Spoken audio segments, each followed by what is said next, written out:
ESPN's coverage of the NASCAR Busch Series on ABC. Brought to you by New York Life, the company you keep.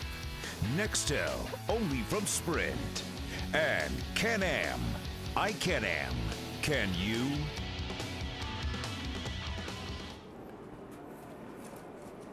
We welcome you back to Las Vegas Motor Speedway here in Las Vegas, Nevada.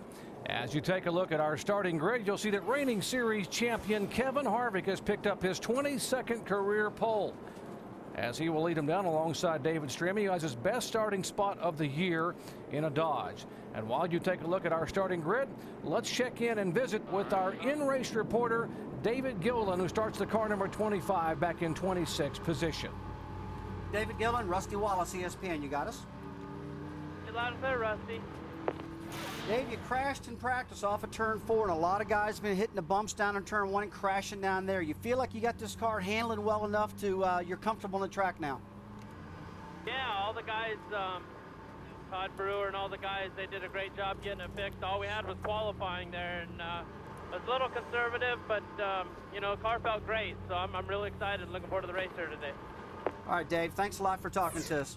All right, we'll also be talking with his crew chief on pit road, Todd Brewer.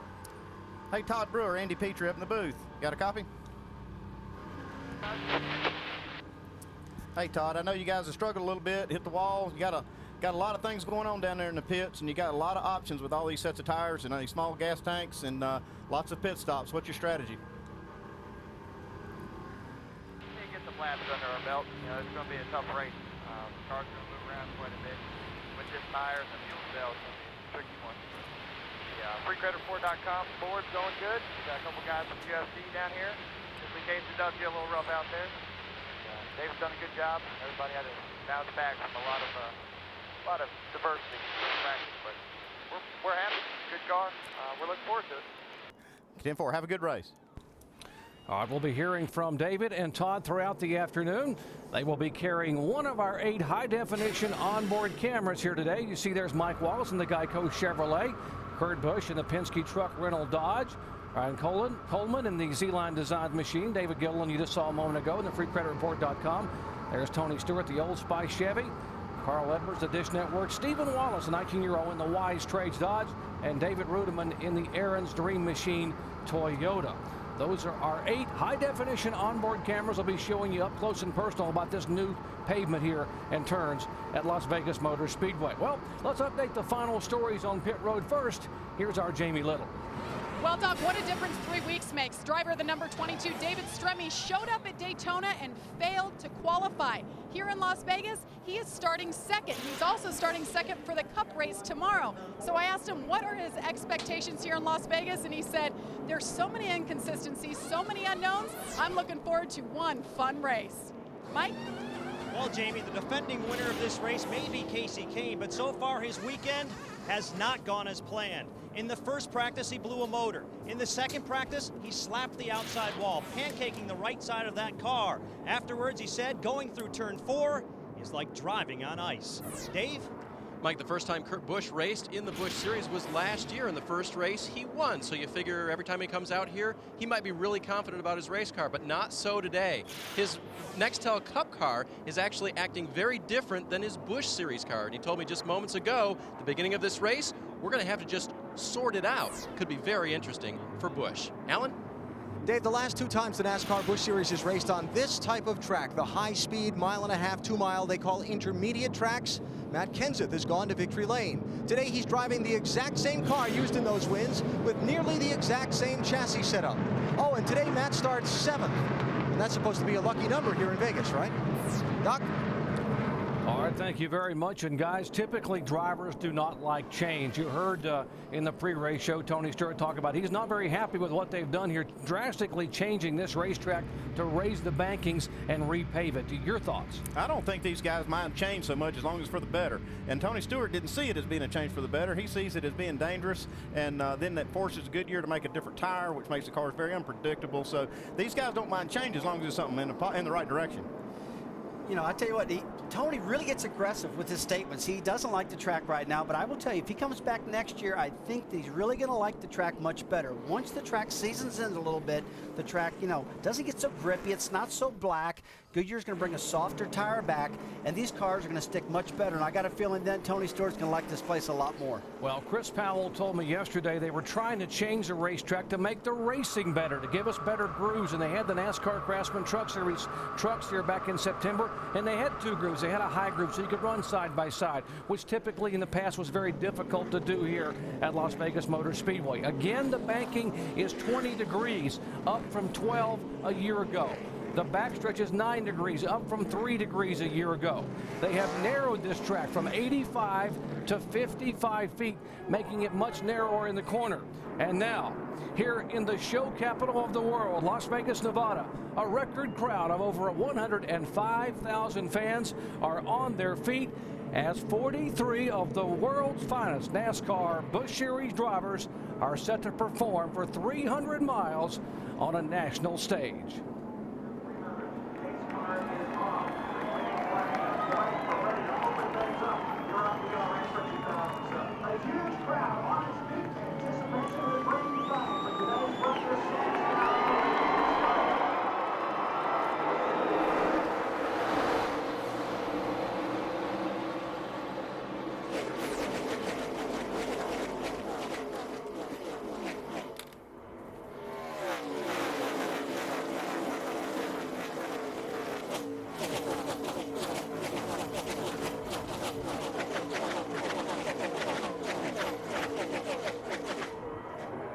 They sail by at 185 plus miles an hour. Here is the critical exit of turn 4, lap 1. Now the bump everyone's talking about is entering turn 1. Will everyone get across the ripple as Harvick leads them down? That's my main concern right now, Jerry, is getting into turn 1. It's very rough on the bottom side of the track.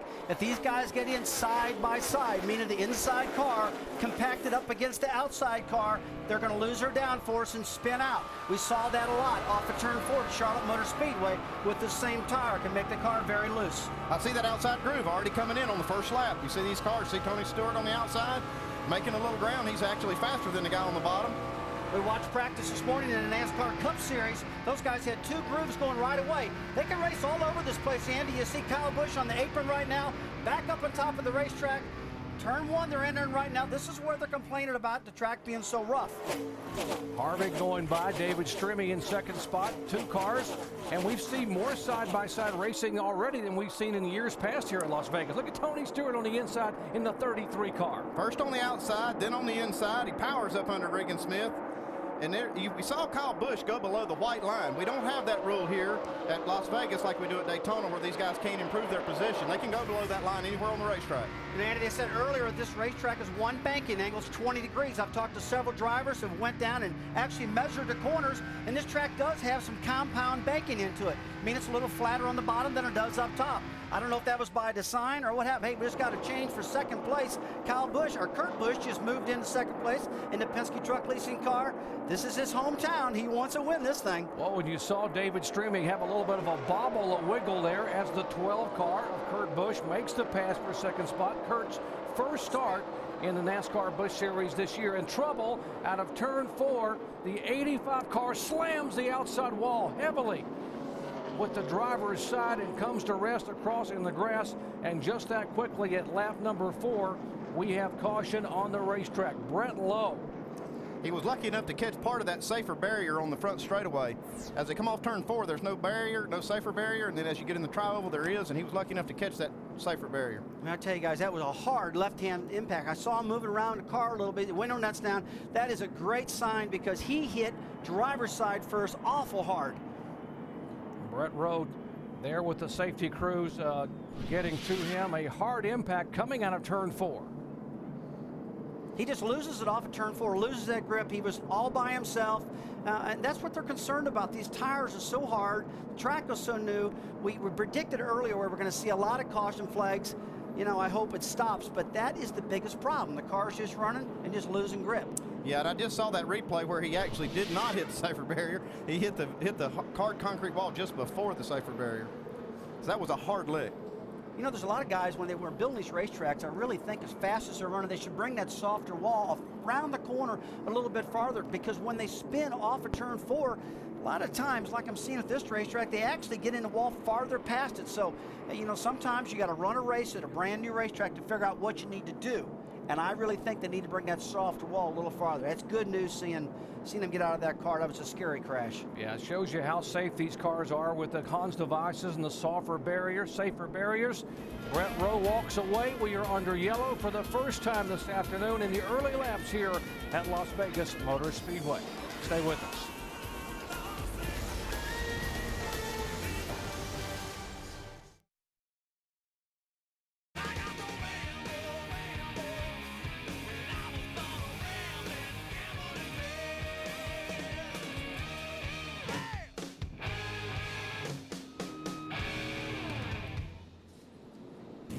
You can bet on just about anything here in Las Vegas, including today's Busch race at Las Vegas Motor Speedway. And Casey Kane, defending champion here, 4-1 favorite. But you can see the odds bunch between Harvick Burton, Kurt Busch, hometown favorite, Matt Kenseth, Kyle Busch, and Carl Edwards, the point leader. Those are the guys that are inside of 10-1. Back with Tim Brewer and Brad Doherty. You guys predicted there might be some cautions early in tire runs, and there's Brent Rowe putting his Chevy into the wall outside of turn 4. Where we heard Casey Kane say in the pre-show it's like driving on ice coming out of that turn. Pretty much. Well, it's very slick out there, but the interesting thing now with your 9 sets of tires, we talked about tire management, Tim. What does this do as far as the crew chief's concerned? What does this do to your management of your tires going forward? Hey, we're getting a deal right now. Caution flags are your friend. Anytime you get a chance to go out and qualify on sticker tires, that's great. But in this application, it gives them a chance to cool back down. So that's one more heat cycle on the tires. Therefore, your pit window might be extended somewhat. With this caution flag out here, you might make it to that 35, 36 lap deal. But right now, the driver's sitting there feeding that crew chief some information about, hey, man, it's not as bad as what we thought it was, and we can adjust this chassis a little bit and make this thing come to us a little bit better. See a few drivers just that you got to be cautious, and then Tony Stewart's driving all over the place. And never listen to what these guys say pre-race. Ever. I mean, that second groove came in real quick. Yeah, real quick for Tony. Jerry, back to you guys. All right, there are the remains of the 85 car. Brett Rowe making his first ever NASCAR Busch Series start. He's an ARCA driver from West Virginia, out of the Midwestern ARCA ranks, where many NASCAR Busch Series drivers have come to run full-time in the NASCAR Busch Series. We are under yellow here for the first time of the afternoon, the first of what could be many if predictions are indeed accurate. 8 laps are complete. Back with a restart at Las Vegas Motor Speedway in just a moment. Tonight, if you've ever been a lady to begin. All right, back at Las Vegas Motor Speedway. Let's look at the top 5 after 10 laps. We've only had 4 green flag laps. The other 6 have been run under yellow. And the spin and violent impact of Brett Rowe up in turn 4, the 85 car. He's walked away okay thanks to NASCAR's safety restraints there. And a moment ago, we were able to listen in a little bit with the driver of the 90 car, Stephen Light, talking to his team about the racetrack conditions. One of those days where you'd be a lot faster if you're just a little snug and loose, because these tires are so hard. When you're loose, there's just no warning, you know. Yeah, 10-4. Thought that's about where we were, you know, based off yesterday. But track's a lot harder now. And Andy Petrie, we talked at the beginning of the show, this has got to be a nightmare for a crew chief to try to constantly communicate and adjust for what's happening on the racetrack when they've never run here before at speed with these many cars at one time. Yeah, these crew chiefs are paying real close attention to these comments. I talked to Casey Kane yesterday, and he was just talking about the unpredictability of all the race cars. All right, pace car is pulled away as the crew chiefs are ready to give their drivers the green flag notification from the flag stand.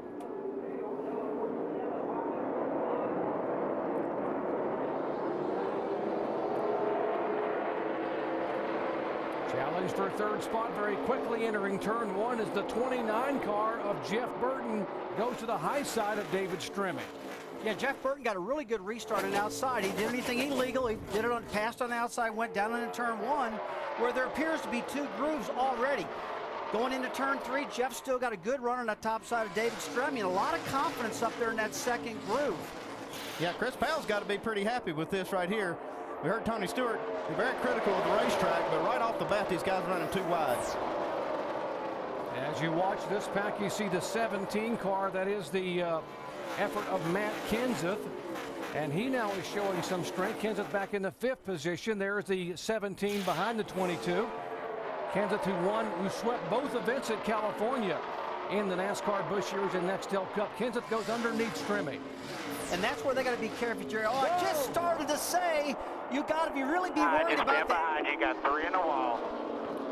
And Get on, good. The cars are flying down pit road right now. The 41 car to 66 of Left Stephen front Wallace. pretty bad here, Drew. Denny Hamlin, they got slowed down. Guys, I just got ready to say you got to be careful off of 4 with the aero loose, Andy. If you get too close to your car, you can lose that downforce and slide up. And a veteran did that, Matt Kenseth. Well, I saw that coming. David Strimmy didn't give Matt Kenseth any extra room going in that corner.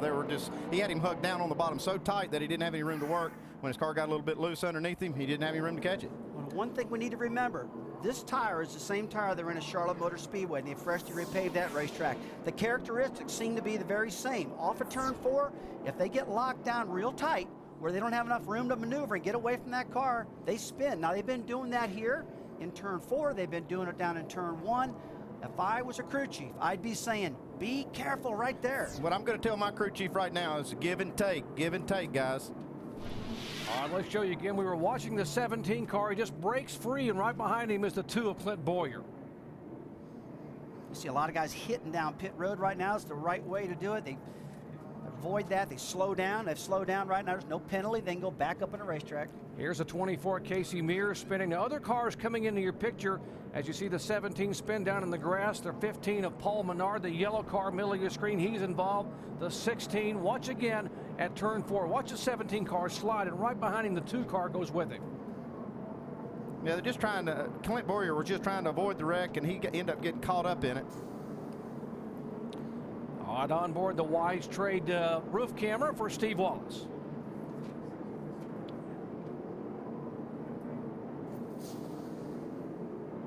And you can see that Stephen Wallace was trying to be very careful back behind this bunch,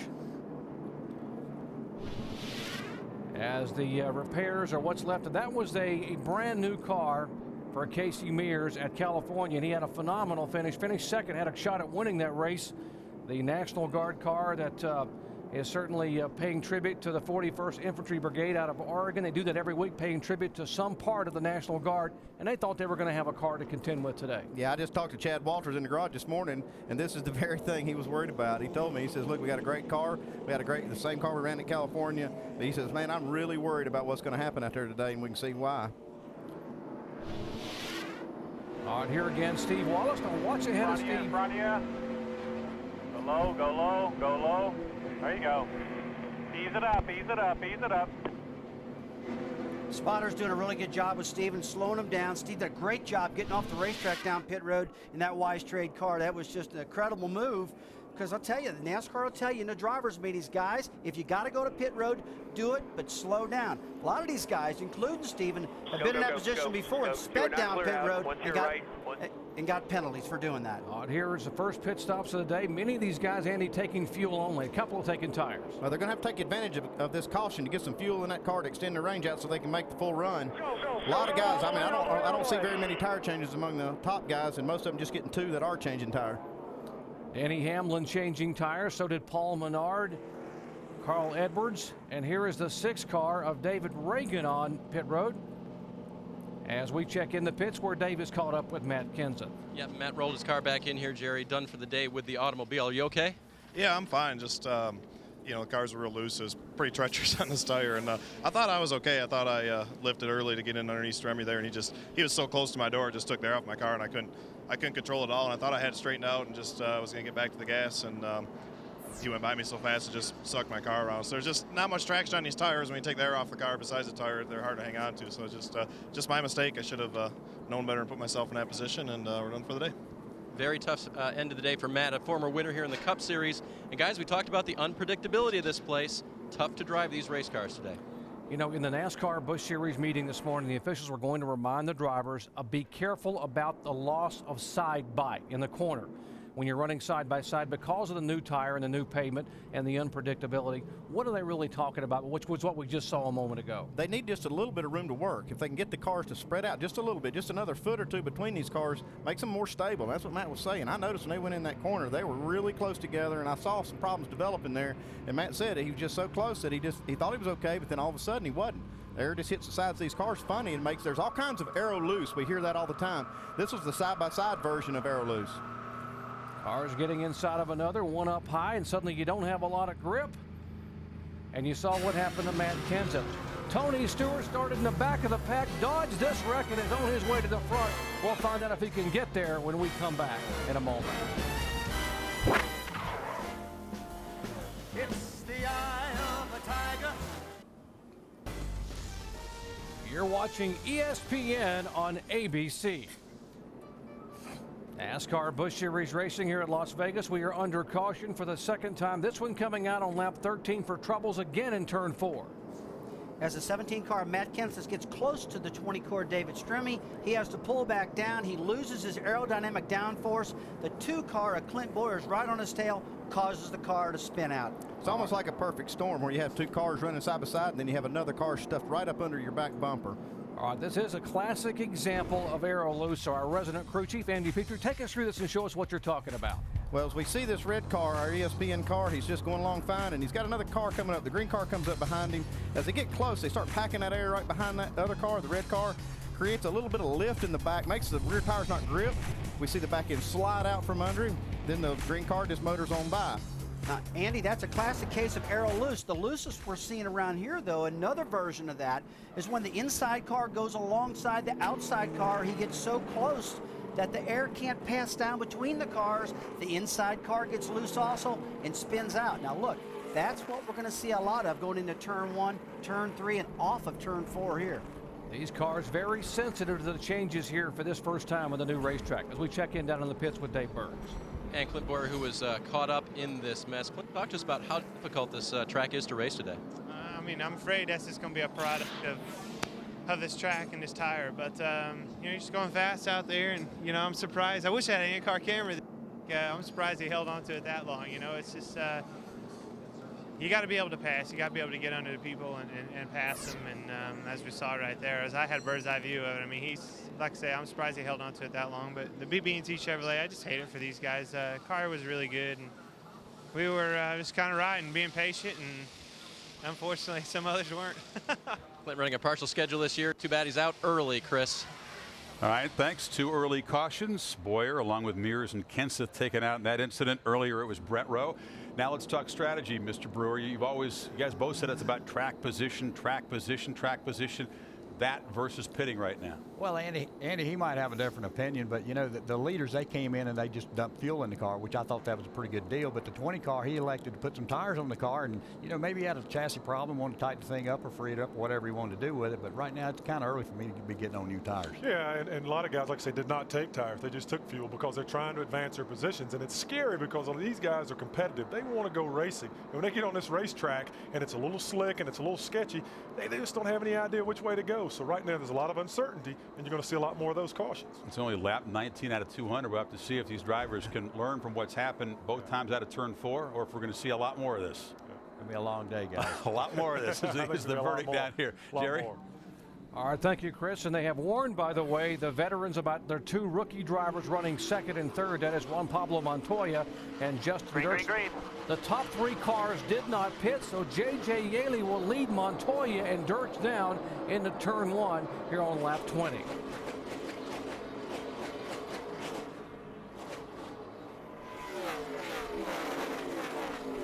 Kevin Harvick sneaks beneath the third-place car and just comes sailing up out of turn 2 with the 12 car of Kurt Busch and Stremme and the 29 of Burton in tow. These guys don't seem to be scared of the racetrack whatsoever. You saw Kyle Busch go right around outside of Stephen Wallace and just, you know, not even slow down at all. Just kind of blew his doors off, so to speak, coming off of turn 2. A lot of head of steam, and then they ran 3 wide. Kurt Busch, Las Vegas veteran, very good at this racetrack, and his car's been good in practice, guys. We did see that Kurt Busch car wiggle a little bit getting into turn 1. We see some of that aero loose going on right there. Jeff Burton was right up behind him, and you can see it back in the Kurt Busch car just dancing around and moved him up in that upper groove. Now, Andy, let's take a look at the 29 car, Jeff Burton. You see Kurt Busch is staying away from him. They got that column of air coming down the side of the car. But if they went in the corner side by side, I'll tell you what, that'll turn some cars loose. It takes give and take out here. These guys got to give a little bit, make sure they give each other enough room to race, because if the guy under them gets loose, they're going to get crashed themselves. So they have to play defense. All right, Kevin Harvick, the second car on your screen now, is pulled up to the rear deck of J.J. Yaley. Again, Yaley did not pit. Harvick in the 21. And the next 5 to 7 cars all have been on pit road. And he is getting ready to inhale Yaley coming out of the turn as you ride along with the Penske on board for Kurt Busch. We're going to see this all day long. We're going to see different pit strategies, guys staying out on the racetrack, guys getting gas, guys getting two. So it's going to jumble this field all day long. We're going to see this all day. These cars are running extremely high air pressures in these tires. Pressure so high, almost like qualifying pressures, what teams normally do. This is a new design tire, which requires much more air pressure to stay competitive. You're talking 62 pounds as a minimum right front air pressure, guys. That is awful, awful high. Incredible air pressure in the right front to keep these cars up. And again, Goodyear is using a tire from Lowe's Motor Speedway from Charlotte on the right side. They have built a special tire for the left just to handle the pavement and all the loads these teams are feeling with the cars. Yeah, these loads are extremely high on this high-speed racetrack, and NASCAR has mandated, Goodyear's actually suggested. Oh, here's trouble for last week's winner, Juan Pablo Montoya. Mike well, Massaro? Jerry, we heard Juan Pablo Montoya say at the top of the show he now wants to win on an oval. Well, looks like the chances of that happening today are very slim. A tire problem for Juan Pablo Montoya. He's been battling an ill-handling race car most of the afternoon. He pitted early about 10 laps ago because the car was really loose. They added 3 pounds of pressure to the left side, took the rubber out of the right rear. This time, though, they're really tight. They think they might have a fender pushed in right now, and they're trying to solve that problem. 4 tire change for Juan Pablo Montoya. The car just not where he wants it to be right now. Montoya, who became the first Hispanic driver to win a NASCAR Busch Series on pit road, while they are mixing it up on the racetrack. Harvick is the leader. The 29 is Burton. The 12 of Kurt Busch. Heating up front. I like this racy racetrack. You've got 2 grooves, 2 distinct grooves we can see right here, with Kevin Harvick working the top groove, Jeff Burton working the bottom. And Rusty, Jeff Burton in the 29 car has won twice at this racetrack in a Busch car, twice in a Cup car. What is it about some drivers and certain racetracks? These are veterans, Jerry. They have a lot of confidence in your car, but look at the 29s wiggling the back of that car all through the corner. He's extremely loose. He's running that second lane in turn 3 and 4. He's getting a lot ahead of steam. I was watching one at turn 1 now, all the way up to the top of the racetrack, working the back bumper of Kevin Harvick, trying to get that big run off the corner. But as doing that, he's getting his car very loose in that situation. Jeff Burton's had a lot of success in Las Vegas, but this is a brand new racetrack. He's never won a race on this racetrack. It's totally brand new. He takes the lead from Kevin Harvick off turn 4. His car looks really good here. It's handling great. This is the car, the 29 car, by the way, that led so many laps at California in the second race of the year, only to fade late. Jeff Burton says, we had the best car to beat. We're going to show people at Las Vegas. Look at the 10 car here. That is Dave Blaney in the Toyota beginning to make a move as we check in with Dave. Hey guys, on that 29 car of Jeff Burton, talked to his crew chief Pat Smith this morning about the end of that race, Jerry, and I said, did you guys talk a little bit about that? You saved a set of tires that maybe wasn't the best for the end of that race. He said, yep, we're done with that. Jeff is okay with the decision we made based on how that race went. But today we hope, the best set saved for the end, and we hope we put it on at the right time, because really the only time they were bad in that California race was right at the very end. Andy Petrie saving tires. They've been doing it for a long time, and some of the best crew chiefs that are really good at it can win a race for you. Well, the reason they know that's their best set of tires is because they scuff. They got to run these tires in practice. They have 9 sets of tires. I talked to these crew chiefs. Almost all these teams ran every single one of these of their sets of tires. We got a battle for second. Indeed it is. We told you the Toyota was on the move. This is Dave Blaney in the 10 car trying to move inside of the Dodge of Kurt Busch. And Blaney moving up. And look at the 5 car right behind him. That is Las Vegas native Kyle Busch. And guys, he started back in 20th position. Well, he's been working the top side of the racetrack, Jerry, and really making a lot of ground up there. Turn 1 and 2, in turn 3 and 4. You see him run up on him right now. And back in the pack, I'll tell you what, they are 3 wide back here. So the cars are sliding around all over the racetrack. They're lacking grip. and you see them dancing around. Even the cars running fast are dancing around like the 10 car was earlier. And we check into the Kyle Busch pits with Jamie Lou. Well, Doc, we talked to Kyle Busch before the race. You know, this is his hometown. We keep talking about it. He graduated from high school here, graduated early with honors, mind you. Very intelligent man, but he wants to win in front of his home crowd. The car, he said, is working great. He's very quiet on the radio right now. And as you can see, he started 20th, and right now he's currently running 4th. So far, a good run. Everything's solid for Kyle Busch. Now, how in the world can everyone else be slipping and sliding and having trouble gripping the racetrack, and Kyle Busch just comes sailing to the front so quickly? That's the way he likes his car. If you'll watch, when he runs good, the back end of his car is slipping and sliding all over the place. He likes his car loose. We watch him these style racetracks, these mile-and-a-half tracks. He's always really competitive on these fast tracks where conditions are the way they are their day. There's been a lot of tracks he's run that have been repaved that he's been exceptionally good on, and the day he's doing it again. Now, we've seen this field spread out just a little bit. Seems like these guys have calmed down a little bit. They kind of got their game going on, and they're feeling a bit more comfortable with the track. Also, the fuel's burning off, Andy. And when the fuel burns off, that makes the car not as loose. Yeah, it definitely changes the handling characteristics as the fuel burns down.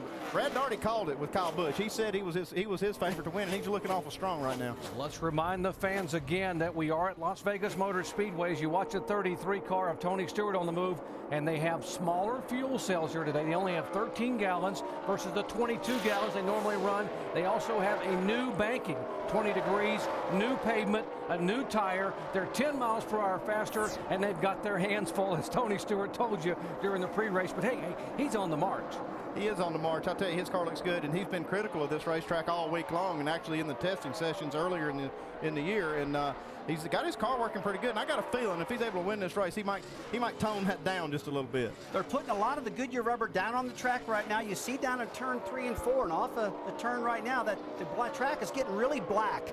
It's gray on the top side of the track, black on the bottom. Folks at home, that means there's a lot of rubber. That makes the car handle better, makes the cars much more predictable, and that's what's going on the racetrack right now. Also, they're able to run the second lane with ease now. Lap 35 of 200. It has already been an eventful afternoon, as this new racetrack has reached out and bitten a couple of drivers. Lap 4, the 85 car slammed the wall up out of turn 4. And of course, on lap 13, it all broke loose as well.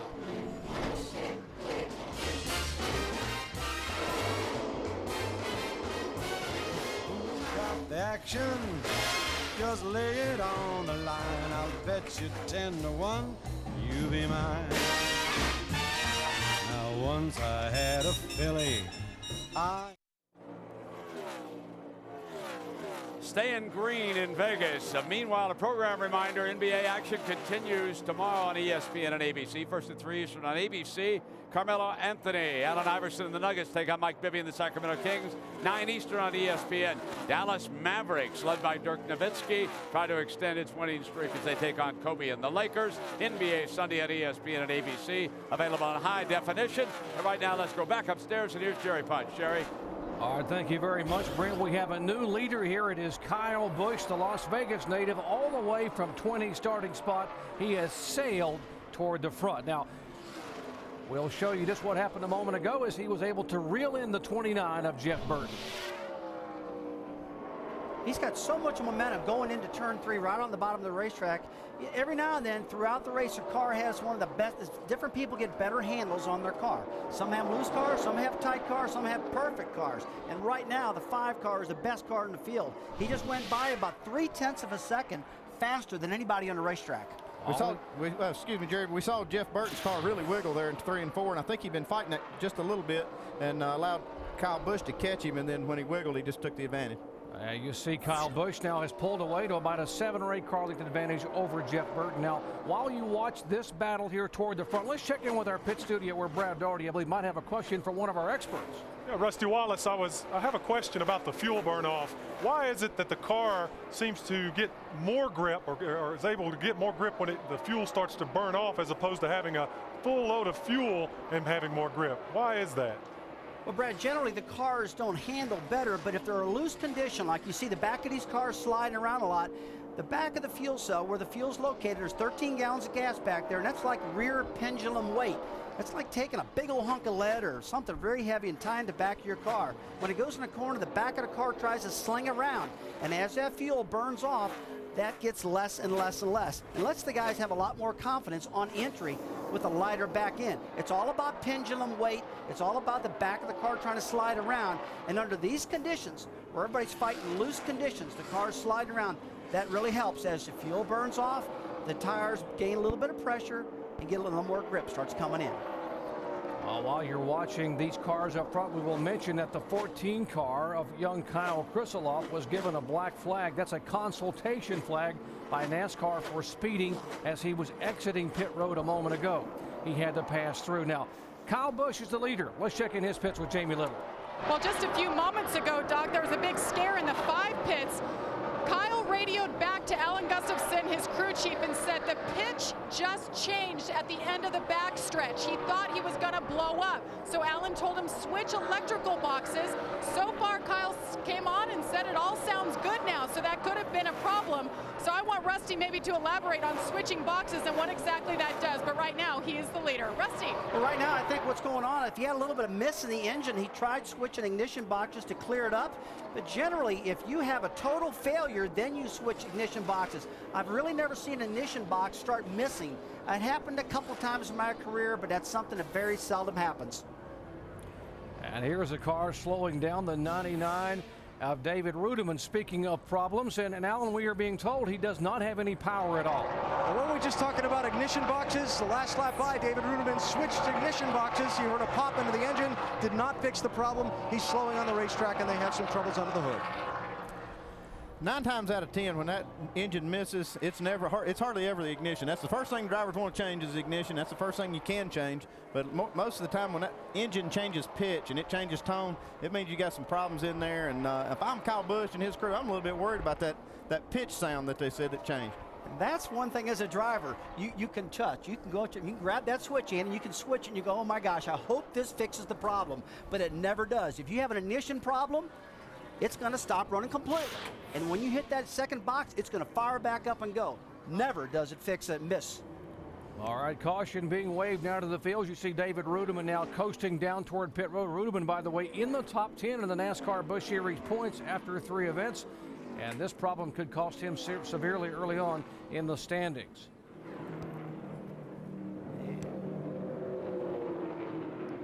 As we will have the 3rd caution flag of the day here in lap 50. As we ride along with David Rudiman, and the car apparently was running fine and then just sort of missed, sputtered, and shut off. Let's listen in.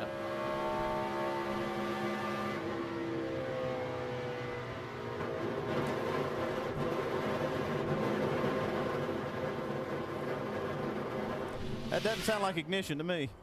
No, it really did. It sounds like an internal problem, doesn't it? Yeah, that didn't sound good.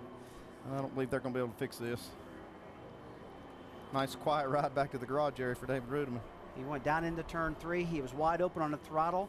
He got out of the throttle for the normal turn, back into it, and then it quit. It sounded like, gosh, I've seen rotor buttons and distributors back when I used to have those break, but this did sound internal. Well, this caution flag of the day will make the 25 car. That car there for David Gilliland, the Aaron's Lucky Dog free pass. He was the first driver, 1 lap down, and now gets to go back on the lead lap. And by the way, the free pass is you get to pass the pace car and go back around the racetrack and get back on the lead lap. He is the Lucky Dog's Aaron's free pass award winner. Well, under caution now here on lap number 50. The leaders will peel off and head down pit road. Let's head down to Alan Bestwood. Nice track position play by J.J. Yaley's team. Stayed out under the last caution, moved himself from 36th starting spot up to the lead, only faded to 10th here. They catch the nice break on the yellow, getting back in pit sequence with everybody else. 4 tire change and an adjustment. Dave? Jeff Burton is in. He said we have lost our turn, the ability for his car to make the turns as well as they were at the start of the race. Air pressure out of the right front to help that. Jamie. Kyle Busch, the leader, coming in. 4 tires stop in full fuel. No adjustments on the 5 car. Mike. Kevin Harvick coming in 6. He said the front tires are chattering a little bit tight. Needs a little bit rear grip off, but tight in the center. 4 tires for Kevin Harvick. And there's a race off pit road. What a great effort by the Penske crew for Kurt Busch in the 12 car. He gains 4 spots. Kyle Busch, as you heard, he had 4 tires and fuel, lost a spot. And there's the times in the race off pit road. We are under caution here at Las Vegas Motor Speedway for the 3rd time a day as the cars race off pit road. We'll be back after these messages and a word from our ABC stations. Las Vegas Motor Speedway is a pretty cool track. It's been reconfigured.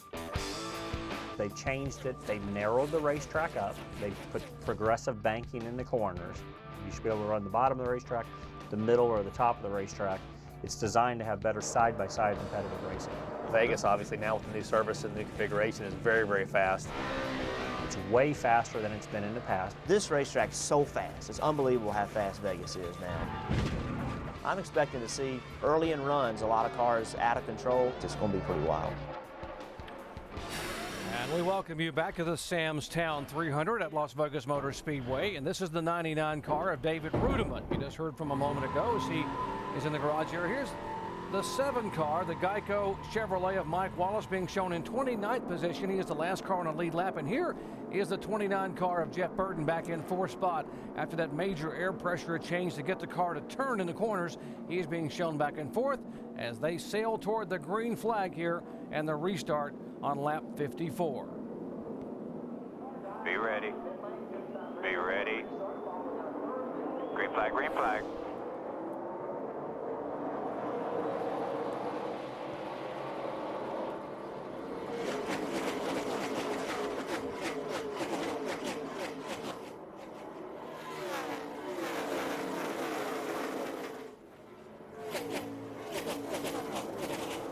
Sailing down the back straightaway, the 12 of Kurt Busch driving for Roger Penske. It is the Busch brothers show up front. Kurt Busch in the 12 and Kyle Busch in the 5. Well, this is the point of the race. Early in these runs where these guys got to be really careful. These tires, the pressure isn't up yet. They're cold. And I look out and I can see a lot of these cars dancing around them. Look, I'm seeing the whites in their gloves just sashaying back and forth as we're watching them come down the straightaway. They're steering these cars so hard you can actually see it through the windshields. The Busch boys are out here in clean air, but back here in the pack where these guys are racing some lap cars, it's really pretty dicey. How about the fact that as you watch these cars back in the pack, Denny Hamlin, who finished 2nd at Mexico City last week, 2nd in the points. There's the wiggle you're talking about, Rusty, in the 41 car. Oh, yeah. See, they're getting real loose right now. You see the 15 car up underneath Stephen Wallace. Makes him loose. He goes to the bottom. But this aero loose is really something big time out there right now. They can get very loose early in these runs. Somebody forgot to tell Stephen Wallace he was wiggling, and he just keeps going. He didn't back off at all. His car's been flying out there today. It's really handling well. He's just got to hold on to it. As you see it moving around right now, these guys have got to be careful early in the run. Well, Steve Wallace now being shown in 13th position. He was the fastest qualifier among the non-Cup Series drivers that were there. He's the first Busch Series regular in qualifying as we check in his pits. Well, Jerry, a good race car perhaps is the best medicine for Stephen Wallace right now. I've been told he's battling a touch of the flu, and his uncle Kenny Wallace is on standby, but perhaps it's that incentive from his car owner that's keeping him out there right now. If he finishes inside the top 15, his car owner, his dad, the guy sitting next to you, is going to pay for 900 square feet of carpet in his new place. Guys, Reed Sorensen in the Juicy Fruit car. We heard so much about that Juicy Fruit car last week when Scott Pruitt was in it. He came in right front flat, guys. They made almost runs over his crew member, but he is out and away.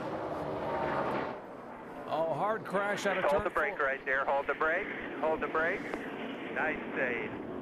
And Marcus Ambrose, the Australian driver and rookie contender, who was a noted road racer, used a little road racing skill, Rusty, to get that car spun around. Ready, guys, come on. As we're listening to this radio chatter right now. We hit anything? I think so. We were talking right before that accident happened, guys. These guys are all over the racetrack. You saw them sliding everywhere. You can just tell this track is so abrasive on the tires. The tires are so hard.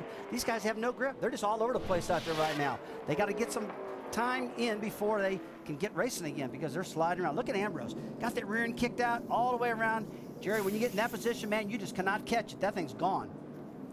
He spins the car. You see the roof flaps come up, Rusty, and it's like he nails the throttle. Watch the smoke come off the tires, and what a job. It's sort of Well, Marcus did a great job holding onto that car right there. Generally, you would never spin off a turn 4 and not hit anything, but he didn't touch nothing. I'm sure he was surprised as anybody. A spin that would have made Joey Chitwood proud, the famous thrill show creator.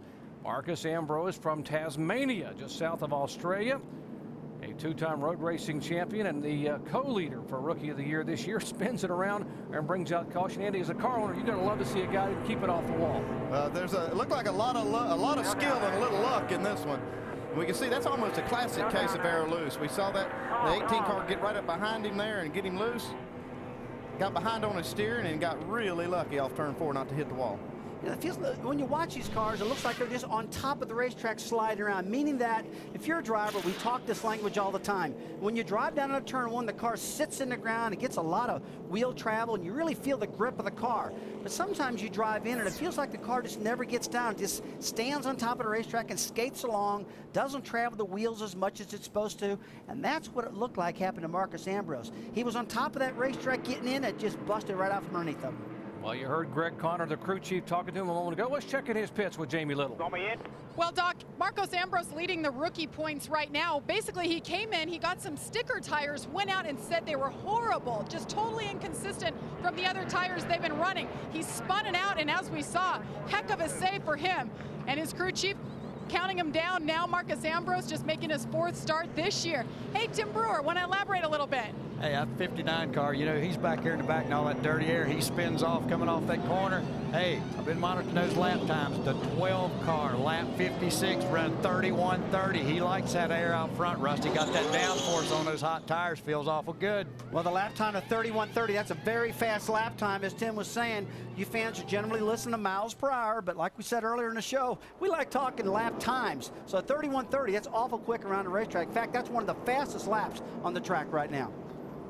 All right, we told you up front, it is a battle of the Busch brothers who basically cut their teeth at a little racetrack just off the corner here, a little 3/8 mile track where they began racing when they were youngsters, as we check in the Kurt Busch pits.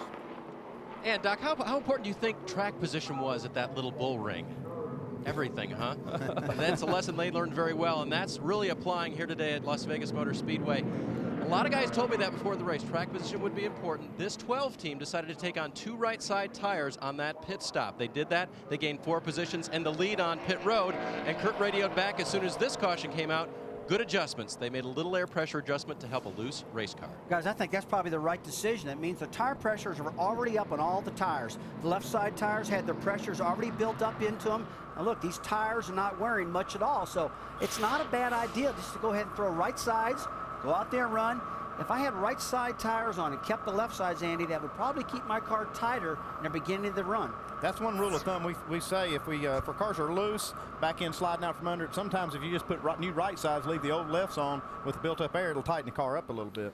All right, this caution flag will make the 36 car of Brent Sherman, the Aaron's Lucky Dog free pass car. He was the first driver a lap down. Now gets to go back on the lead lap, and there's a look at the Big Lot Chevrolet and how appropriate that Brent Sherman is running pretty well here. He was a former Air Force fighter pilot, and this racetrack is positioned right next to Nellis Air Force Base, where we've been seeing training all afternoon with some of the F-15s, F-16s from the Air Force pilots taking off, and I think they're coming over and watching a little NASCAR racing too while they're at it. Yeah, they are right next to it, door to us. Yeah, he just got the clearance to go around the pace car and line up on the runway behind the field. Boy, you talk about it feel good. Early in the race, you go a lap down and you get that lucky dog and you get back in there. Your whole crew's going, hey, man, we're back in this baby. They were feeling pretty blue before that happened, but now they got to be feeling really good.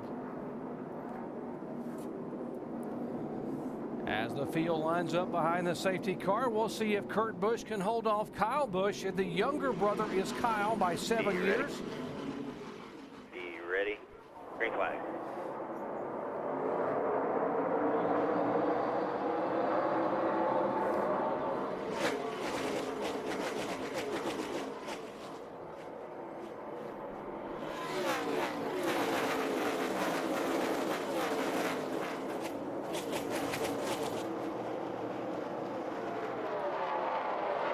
There's Montoya, last week's winner in Mexico City, along with his teammate, the 41 Reed Sorensen. Juan Pablo Montoya, by the way, being shown 3 laps down in 36th position because of a problem and an unscheduled pit stop early on. And Jerry, this is what Pablo Montoya wanted. Montoya's car's not been handling good all week long here. Brad Parrott had that car handling perfect last week at Mexico City. They have just not hit on it here. I'm afraid he's not going to win his first oval track race today unless something crazy happens. But he is so unhappy with this car. Now his Cup car in the race on Sunday, he's very happy with that car. In fact, he was 4th quick in practice. Speaking of the struggles for Montoya, let's check in their pits with Mike. Well, Doc, you know what they say, you're only as good as your next race. Well, after the euphoria of Mexico City, that's dissipated. Trouble on the racetrack. Out of turn 4, oh, heavy one car sliding across and nowhere for Brent Sherman to go as the 18 car, that is the Joe Gibbs car. How bad are we, Terry? Oh, boy, that's an unlucky looks like dog. you got the right rear pretty good. Well, so much what I just said. Hey, he just got the lucky dog. Now he's very unlucky. As you see now, the window net is down. That is the sign that NASCAR asked the drivers, if you are okay, put the window net down. And here is the 18 car of Brad Coleman, the 19-year-old out of Houston, Texas, driving for Joe Gibbs and making only his 4th career start and having a pretty good run here until that car just sort of got away up in turn 4. Well, let's ride along and see what happened to the youngster up in turn 4 as he goes by the 28 car. And suddenly the bobble, and it's up against the wall, thus bringing out yellow for the 5th time today.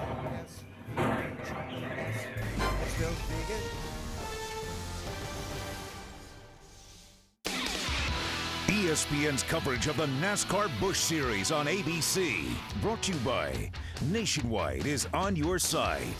TGI Fridays Restaurant's new right portion, right price menu. Give me more Fridays.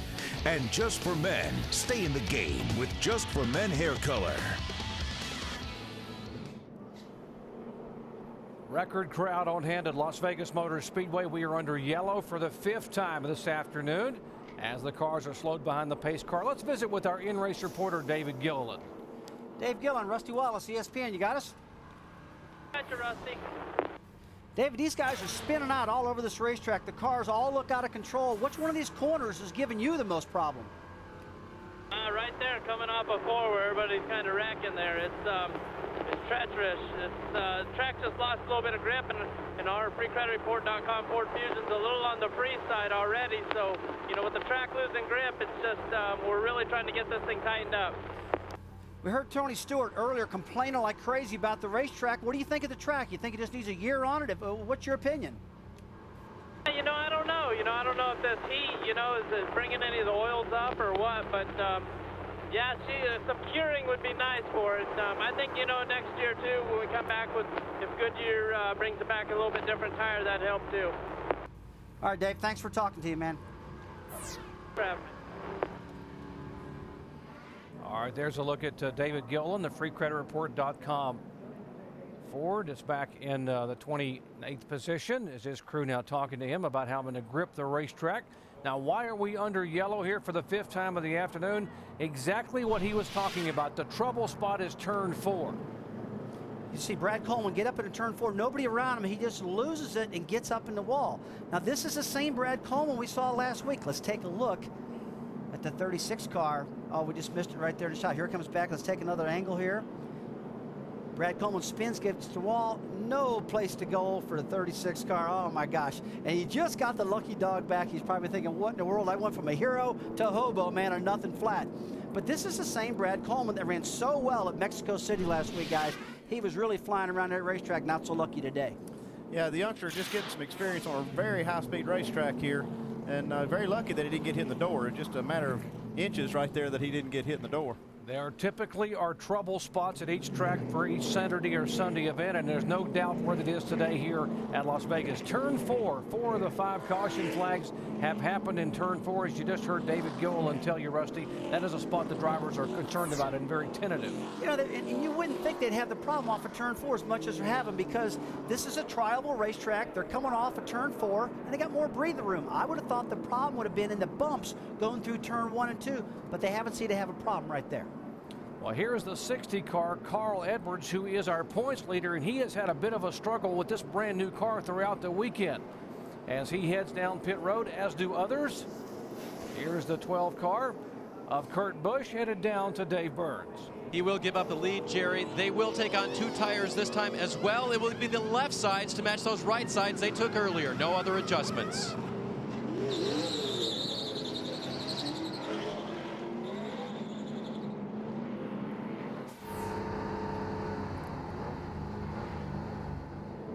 Just a little synopsis of Carl Edwards' day. He says it's loose, slick, and absolutely no grip. That's what he's looking for on the racetrack. He came over the radio a little while ago and said, thank goodness the Busch cars don't drive like the Cup cars. As he takes fuel only now, when these guys are talking about how much they like how the Cup cars drive, it's sort of a bit different than what you normally hear. The Busch cars are easier to drive than the Cup cars. Well, that is a little bit peculiar because the Busch cars have got more downforce. They have more rear spoiler by about 1.25 inches, I believe, and that gives you more downforce. Plus, they have less horsepower. It does it when when the driver goes right back into the throttle, they don't spin the rear tires as easy, the Busch cars do. But a lot of guys like that Cup car, and I got a feeling the reason is because of the 110-inch wheelbase. What do you think, Andy? Well, the wheelbase may be the factor here, but what I see happening is half of these cars stayed out, half of these leaders stayed out, and half of them pitted, so it's going to be real interesting coming back to green. Okay, pit stops a moment ago. Now watch the Harvick crew. Put the pressures up a little bit, top it off again, and then we'll work our way back up. Here's Shane Wilson talking to watch this right rear tire just roll away right in front of Casey Kane. Okay, that's going to draw a penalty right there. The NASCAR has a rule that says that your tires have to be in the inside half of the pit box before your car can leave. And we can see them right here. The NASCAR officials, I think, have told them they're going to have to come back into pits for a penalty. Well, NASCAR going to find on pit road. How about the Blue Man Group getting ready to make their pit stop? We're back with more ESPN on ABC in a moment.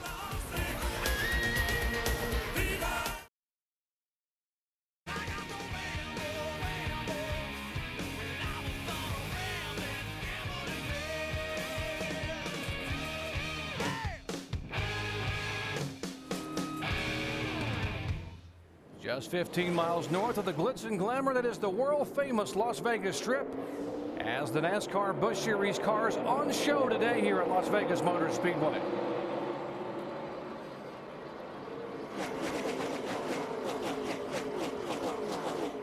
Kyle Busch still at top of the field. The top 11 cars did not pit under that most recent caution flag, and Busch continues to lead Dave Blaney now and stretching it out to about 8 or 9 car lengths.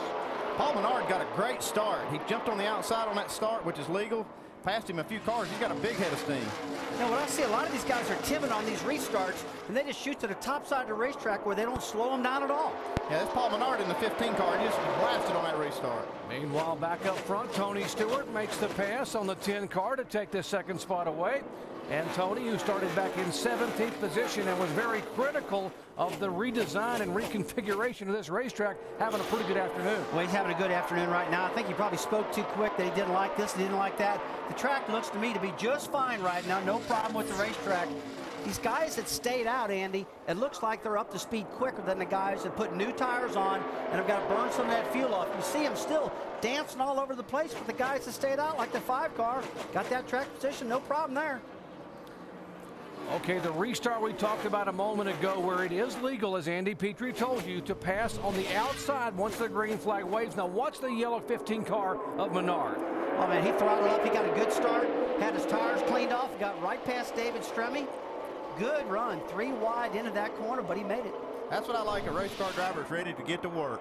Up front, Tony Stewart is getting to work in a hurry, trying to look to the inside. Chevy passing Chevy, and now Stewart, for the first time today, takes the lead here on lap 75. Hey, not too bad for a driver that hates the racetrack. He looks like he's looking pretty good to me out there right now. I'll promise you, he'll change his mind. If this cat wins this race, he won't be complaining. Hey, I can't wait to see Chris Powell handing the trophy in victory lane and see what kind of hug they have for each other. You don't think he'll give it back to him, will he? I don't know if he'll hand him one. We'll have to see. All right, Tony Stewart becomes our 8th different leader. We've had 9 lead changes, and we are still 24 laps away from the halfway point. And with more on the general manager of the Speedway, let's check in with Alan. Hey, Doc, after Tony Stewart's strong comments on our pre-race show, and specifically mentioning Chris by name, I wanted to offer Chris the opportunity to come on the broadcast and discuss why they redesigned the racetrack and what the thinking was behind the changes. Chris's response to that offer was, I'll let the racing speak for itself. Well, I think that was a pretty good decision. We were watching Tony Stewart just a little while ago, Andy. Looks like he had fluid coming out of the right-hand side of that car. I believe that 33 car is overheating. I think Tony Stewart was in a hurry to get in the lead. We see Carl Edwards working the bottom of Kurt Busch. You can see those bumps in the racetrack when they go in there and that car just jumping up and down as they run side by side. Yeah, here's the 33 Rusty's referring to. When he made the pass a moment ago, you saw some steam or water come out of the right part of the hood there, up toward the windshield. Yeah, he's hot right now. That car's overheating. We have to talk to his picture. In fact, it's pouring a lot of water out and has not stopped yet. You know, generally when the air gets through the grill, it'll cool these engines down, but we're about 3 laps into this run. It's really pouring it out right now. I'm afraid he's got some problems. Yeah, he's going to have problems with that. They're going to have to fix that.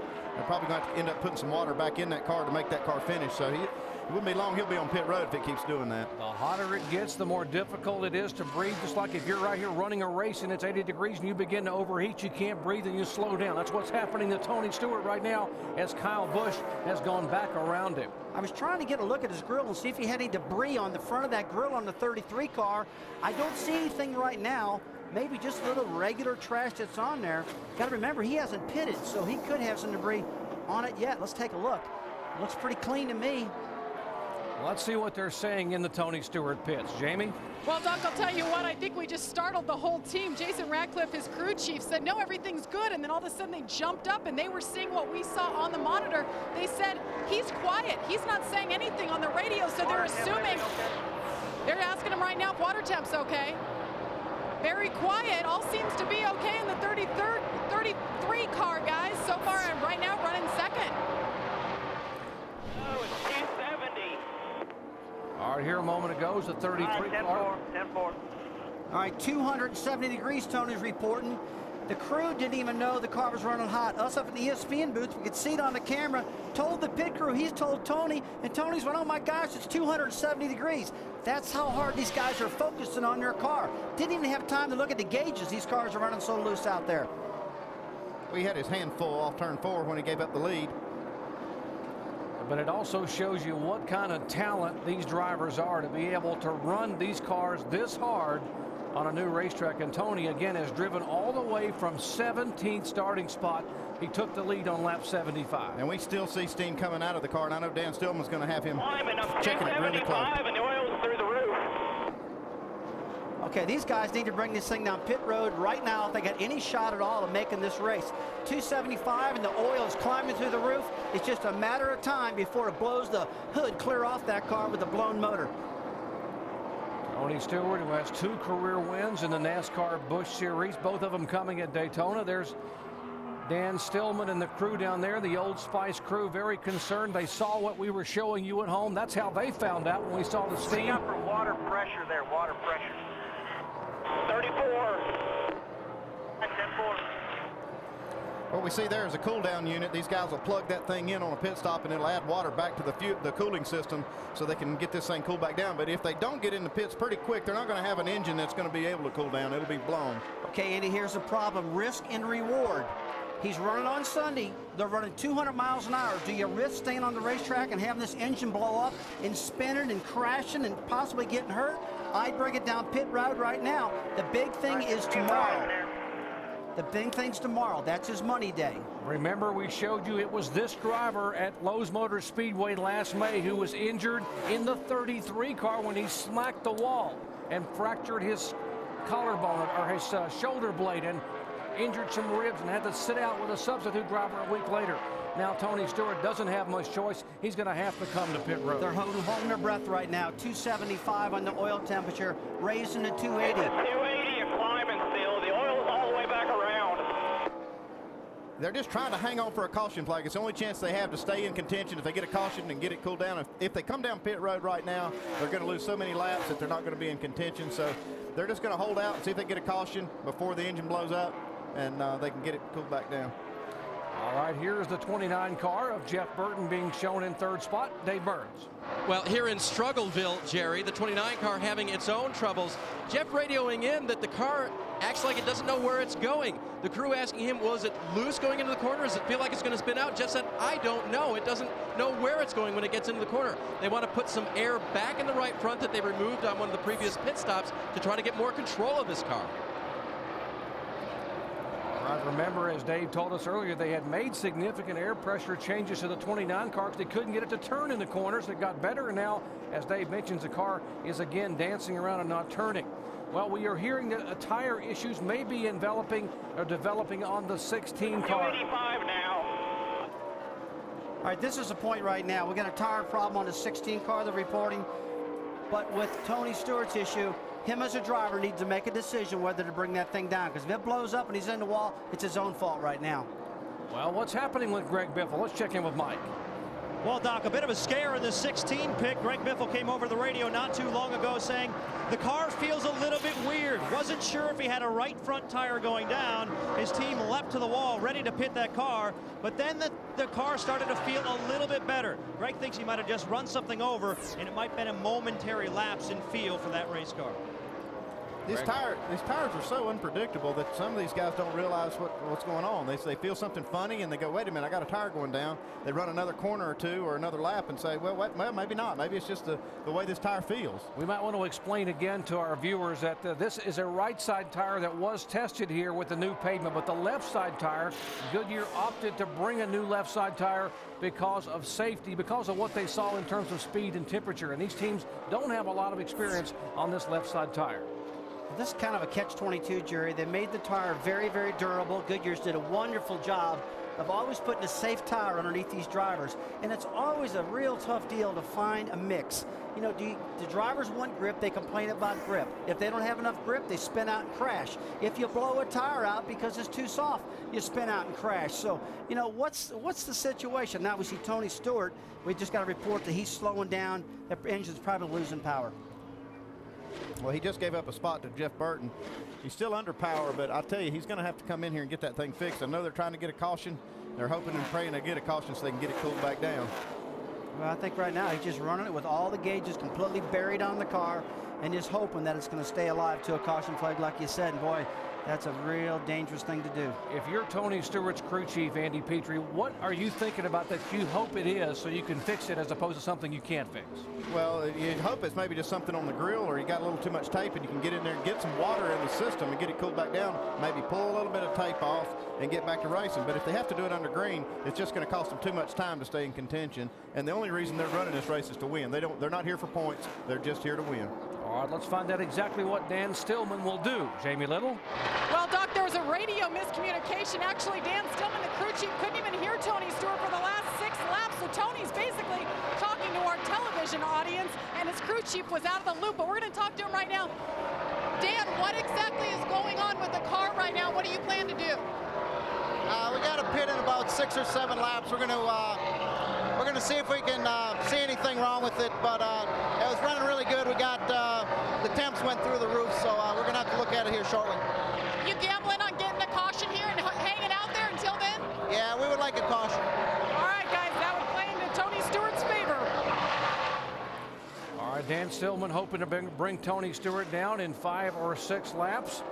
And they are hoping and praying that a yellow flag will fly. We have already had 5 today, but right now we are all green at Las Vegas Motor Speedway.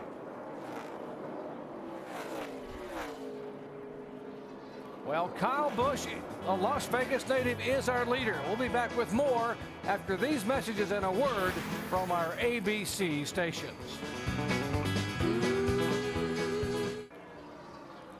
Back at Las Vegas Motor Speedway, Tony Stewart in the pits with the Kevin Harvick crew. Dan Stillman and company going to work. Take a look at the water, just steam pouring out of the hood. Right now, Jerry, they have no hope except just to open that hood, cool this thing back down. They're not going to that at all. They're just putting tires in this car and yelling to pull tape off of it. And I'm afraid that's not going to get the job done. They got to cool this thing down. You saw the tape just come off the front. Don't believe that's going to be enough, guys. There's no water in that thing. Dave Burns. And the 29 car of Jeff Burton gives up the lead. It's going to be a track bar adjustment. They're having trouble making that adjustment. The wrench going in the rear window. down just a little bit to help Jeff's race car. Again, he was having trouble with the handling of that car. He will change 4. Green flag pit stops. Also, Dave Blaney has been on pit road as well for 4. Joe Nemechek as well has pitted under these green flag conditions. There's David Stremmy's number 22 car. Stremme, who started on the front row for this race, as well as will be there for the Cup race on Sunday. Down and away, making his pit stop as we have now reached the halfway point here at Las Vegas Motor Speedway in the NASCAR Busch Series. Our leader is the 4 car. Regan Smith, a 24-year-old driver, being shown at the head of the pack. Only the 4th time in his career he has led, and here is young Stephen Wallace coming down pit road in the Wise Trade Dodge. They have changed 4 tires in their car. Before that, he was running 12th, running good. He's been complaining a lot. The car's very, very loose after the last 4-tire change. Looks like they're going a lap down. 4 tires. Massaro's there, Mike. Stephen's been complaining a little bit about the car and the tires, saying they're completely inconsistent. On the last run, the car went from extremely tight to undrivable loose. Those are his words in 1 heat cycle. He said he's coming very close to wrecking the car.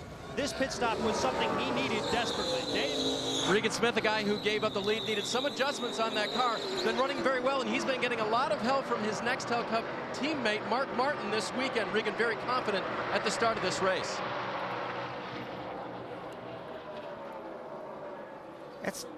All right, we are being told there may be a violation on the 66. There's the commitment cone. Just a pass through. Yeah, you're supposed to make your pit stop in between the 2 cones. That's a commitment cone. And I believe he also sped off of pit road, so he's got a couple of issues. I think there's a pass-through penalty coming up for him. And here he comes down pit road. So entering pit road, he went above. There he goes below that orange commitment cone and gets down to 45 miles an hour. He will pass through, and then exiting after they made the adjustments. There's a look. Now, he's 19 years old. He's just learning a lot about the racing, but obviously these kind of things really hurt you. Yeah, I mean, I got to tell you, that entry, there's so many little rules they have on entering pit road. It's unbelievable. Now, you come through with the outside of the cone. That's not, in my mind, not a violation. In NASCAR's mind, I guess it is. That's the commitment line, whether you're going to pit or stay in the track. He obviously came a little too hot, missed the cone, brought it back down pit road. So that's something that team's got to take a look at. That's something I don't agree with personally. All right, back up front. Here's the 12 car of Kurt Busch.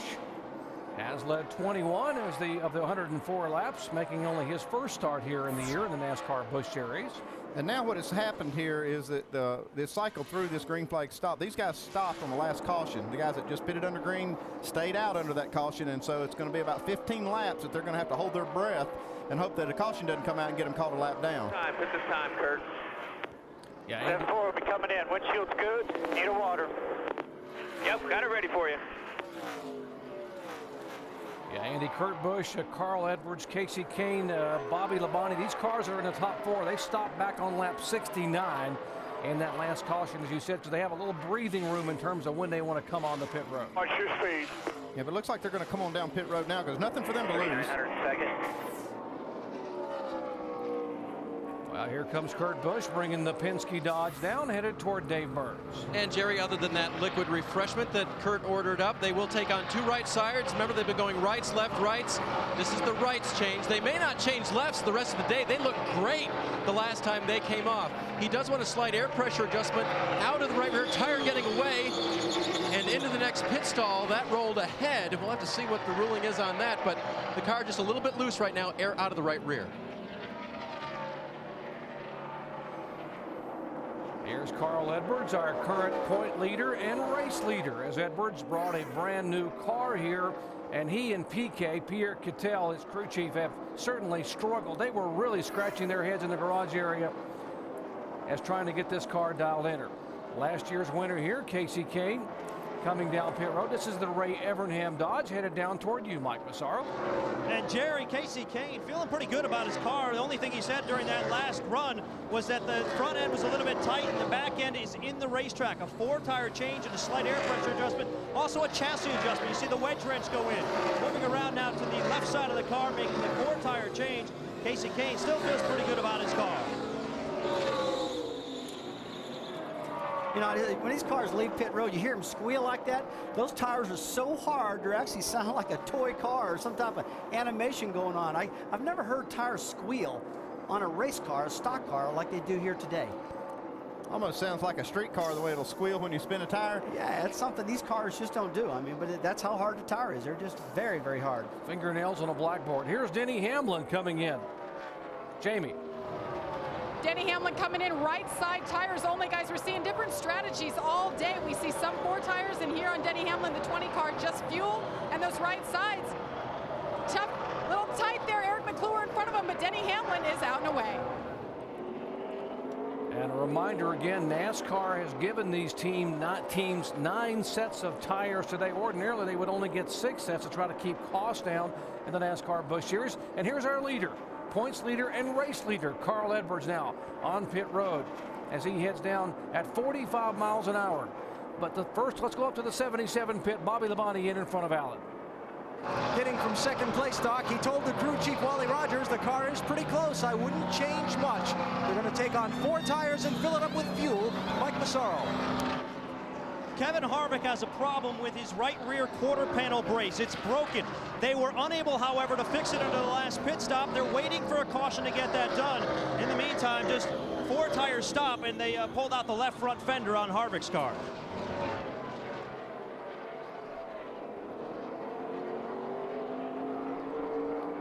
And the 60 of Kevin Harvick headed back out. Certainly Carl Edwards headed back out on the racetrack. They made some significant adjustments, and they had the adjustment wrenches in both the right and left side windows there for Carl Edwards' car. Well, that's a serious chassis adjustment when you're sticking a wedge wrench in both holes in the window and turning on those screws. You don't usually see that. Yeah, you usually see them go to one corner there. They're going to work the track bar, put a little wedge in it, and make an adjustment like that. Stephen Light been running good out there again today. Pit stop going well at the moment. Let's take a look and see if he's got a good stop here, guys. Track position right now is very important. These guys got to spend the least amount of time on pit road as you possibly can. 18-2, not a good stop. You know, you want to see it down to 14s, 15s, stuff like that, but not a bad one either. Cully Barraclaw and company for the 90 car that's owned by Robert Yates. Stephen Light, the 20-year-old driver from Asheville, North Carolina. Going back on the racetrack, and guess who is back toward the front? The 5 car of Kyle Busch. We see Bobby Labonte in the 77 car there. He just pitted. He's going to try to work this 5 car pretty hard on these fresh tires and get his lap back. He's the first car 1 lap down. You know, you get a race like this where everybody's concerned about tires, they're concerned about grip. You can see them. Things are going on the day that normally don't happen here. The cars are getting spread out a little bit. A lot of drivers complain about things they never complain about. Now you talk about the 77 car trying to work the 5 car. The 5 car is the leader. The 77 car is a lap down, but if he can get back by the 5 car, he would be on the tail end of the lead lap if the caution were to come out. And he desperately wants to do that right now. He's running hard. I don't know if Kyle Busch is going to rough him up or play hardball here or not with him. He might let Bobby just take the outside groove and get around outside and get back in the lead lap. What do you mean rough him up? What do you do? Well, I mean, he blocks him. He knows Bobby's a little quicker. He's kind of, hey, I'm not going to let this guy by because I might have to race him later on. And I don't want to give him the spot right now because he might beat me. And I don't want that to happen. So these guys drive pretty hard. Just kind of my own terminology, Jerry. Rough him up a little bit, you know. That's the old St. Louis short tracker, Rusty Wallace, talking about roughing them up here. And right now, Labonte just got on the outside of Kyle Busch to get himself back in that lead lap.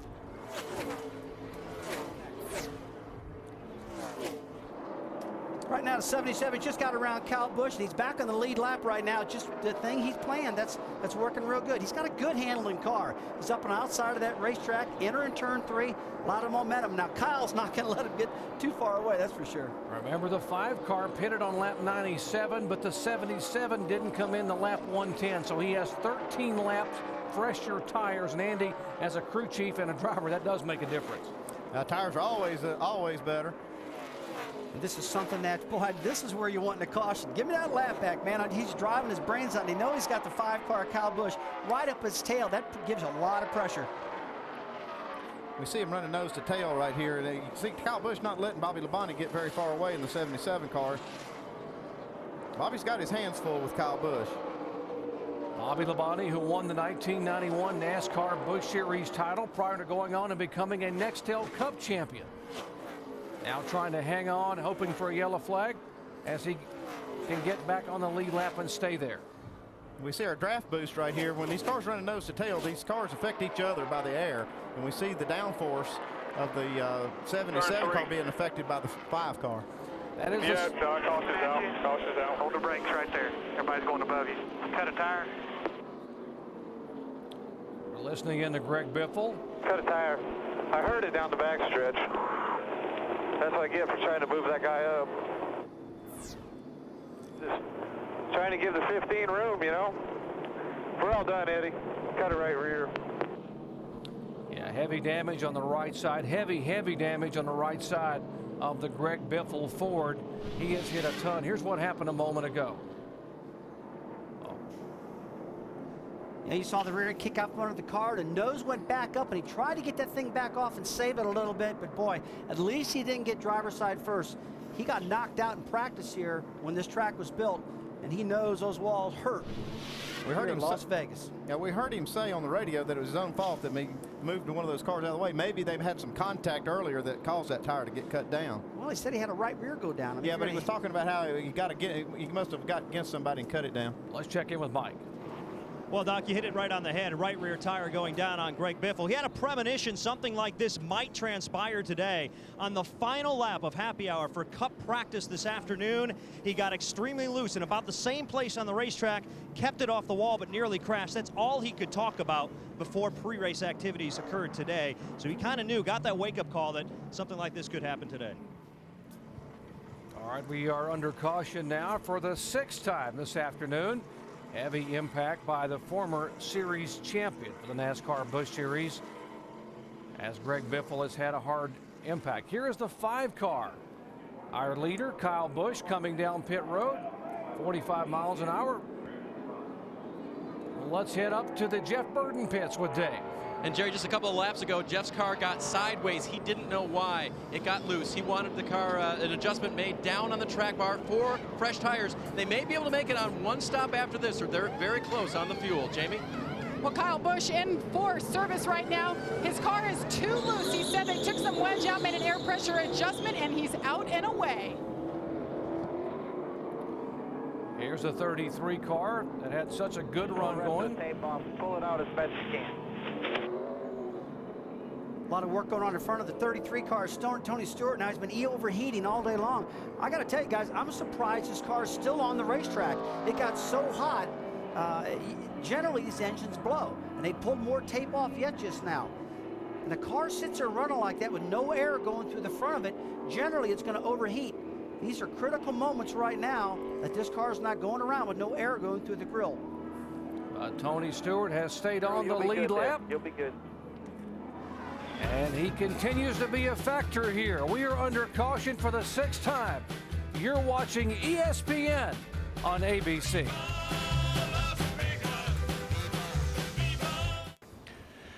And welcome back. Our Holiday Inn race recap. All the talk was about the new steeper turns and the new pavement here at Las Vegas, and it came into play very early. Lap 4, turn 4, Brett Rowe, his first Busch start, gets loose, and his day is done very early. After the restart, it was the same. Turn 4, Matt Kenseth loses control of his car, getting loose in the back. Collects Clint Boyer. Casey Mears also knocked out. The Busch brothers have been running very strong. Kurt, the older Busch brothers, led 22 laps, and Kyle has been the very strong number 5 car here. Tony Stewart's car has been running very hot. That's been a story we've been following. Other victims claim Brett Coleman and Brent Sherman taken out right there, and Stewart's crew working furiously to try to cool that engine down, and you're just about ready for green flag racing, lap 121 of 200. Let's go back up to Jerry. All right, thank you, Chris. We have 16 cars on the lead lap. Kurt Busch will lead him down. He is the leader in the 12 car. And the 12 car is the 3rd car in line. It's the yellow car just passing by as they sail into turn 1. And Kurt's got a couple cars in front of him, tail end the lead lap right now. He's trying to get around those guys to get some clean air. When they get clean air in the front of these cars, they handle much, much better, and that's where Kurt's trying to get right now with the number 12 car. On the onboard camera, you see the 20 car of Denny Hamlin in front of him. That's the red car. He is trying to stay on the lead lap. He is right in front of the leader. If the 12 passes him, he does go a lap down. We saw a lot of debris coming off the front of Kurt Busch's car. It looks like a windshield tear off right up there on the right-hand side. Let's check in the Kurt Busch pits. Dave? And Jerry, he got the lead on pit road. Oh, and a crash right now. Dave Blaney and Jason Leffler, teammates, Doc. Teammates again. We saw it last week at Mexico City, and now again, teammates this time. Leffler and the 10 car of Blaney, both for Todd Braun Motorsports. Two of the Toyotas have heavy damage, bringing out caution again here on lap 123. These cars are tore up big time. Pressure. You're leaking all the water out. The strongest Toyota teams we've seen all day long out there running. Boy, they just wiped them both out. Let's take a look, see what happens here. Oh, it just looks like Dave Blaney loses it on top side of the racetrack. Classic case of that arrow loose again, Andy. Yeah, and he just caught his teammate up in that. There was no contact between them until after Dave Blaney spun. Just unfortunate for this team to have both their cars wrapped up in this. And Leffler has nowhere to go. Man, that is bad luck. Look, I'm telling you, a 38 car, Jason Leffler, back there, minding his own business, his own teammate spins, and he's the next guy in line. When you go back to the shop on Monday morning, they're going to look at these cars and go, man, Todd Braun's team's going to go, I can't believe this just happened. Well, heavy damage, and guess what? We are one caution flag away from tying the record. Not a record we wanted to tie here today. Back with more from Las Vegas after these messages and a word from our ABC stations. Streets of Las Vegas, are they paved? This ESPN telecast of the NASCAR Busch Series on ABC, available in high definition on ABC HD, presented by Vizio. Well, all week long, if not longer, they have wondered about the tires holding up here at the Las Vegas Speedway, and we have had numerous problems today. Greg Biffle earlier today had a tire blow, moving Krisiloff out of the way, but that set up a later problem about half a lap later. You'll see Biffle losing it. He is standing by with Allen right now, and let's go to him. And he's got his nose in the monitor that we carry around with us, watching that replay. Greg, did the contact help with the cut down tire? You know what? We're really looking at it. I don't think so. You know, I heard the tire go flat. I could hear it from inside the car go flat, 3/4 of the way down the backstretch. So I lifted early, tried to get the car slowed down, and it's hard to drive with a flat right rear tire. But you know, we probably ran over something out there. There's so many cars crashing, and there's so much debris on the racetrack that. You know, it's just a horrible thing that we're doing out here. We're not putting on a very good race, and the tires won't stick to the racetrack at all. And tomorrow's just, I don't even know what tomorrow's going to be like. These cars got small motor and a big spoiler on them, so you can at least drive them. But, you know, tomorrow's going to be even worse than this, I think. Is there a way for you to give people who aren't race drivers some sense of what it's like behind the wheel out there today for these guys that are still out there? Yeah, have you ever been on black ice? That's what it's like, black ice. You just get to the corner, and you turn the wheel and all four tires chatter. You know, it chatters in the front, chatters in the back, and you try and give it gas, and you just hope that it doesn't chatter out from under you or chatter the front up into the guy beside you. And then if you get side by side, it just sucks you around. It's just that simple because it's relying on whatever arrow it can get to try and stay on the racetrack to start with. So it's unfortunate that we got that hard of a tire on it. If we had a softer tire and the speeds were a little bit faster, at least we'd be still racing, you know. Thanks for the explanation. Glad you're okay. Well, Greg Biffle not pulling any punches either, forewarning the fact that it is very difficult today with a 300-mile race and the Cup race on Sunday for 400 miles. It's a really good explanation of what he just said, though. I mean, he's dead right. Yeah, but this, I will remind everybody, this always happens on brand new racetracks. When you have a fresh repave, Goodyear's got to really harden the tires up because there's so much heat coming out of this asphalt and beating up these tires so bad it's unreal. Chatter, he was talking about front-end chatter. The air pressure gets so high in the tire that the tire will just not stick to the track. The drivers turn it, it has grip, then it breaks loose, has grip again and breaks loose, grip again and breaks loose. That's called chatter, and it happens at a very high rate of speed. Well, he talked about the side bite going away and how difficult it is driving in what he termed to be black ice because you go in the corner and turn the car, and it begins to slip and slide. We have had A number of incidents here today, starting on lap 4 when the rookie driver slammed the outside wall. A few laps later, some veteran drivers, including champions, get in trouble. Then a 19-year-old gets tagged coming out of turn 4. And of course, Greg Biffle, former series champion, and the latest incident, 2 cars involved. Back after these messages and a word from our ABC stations.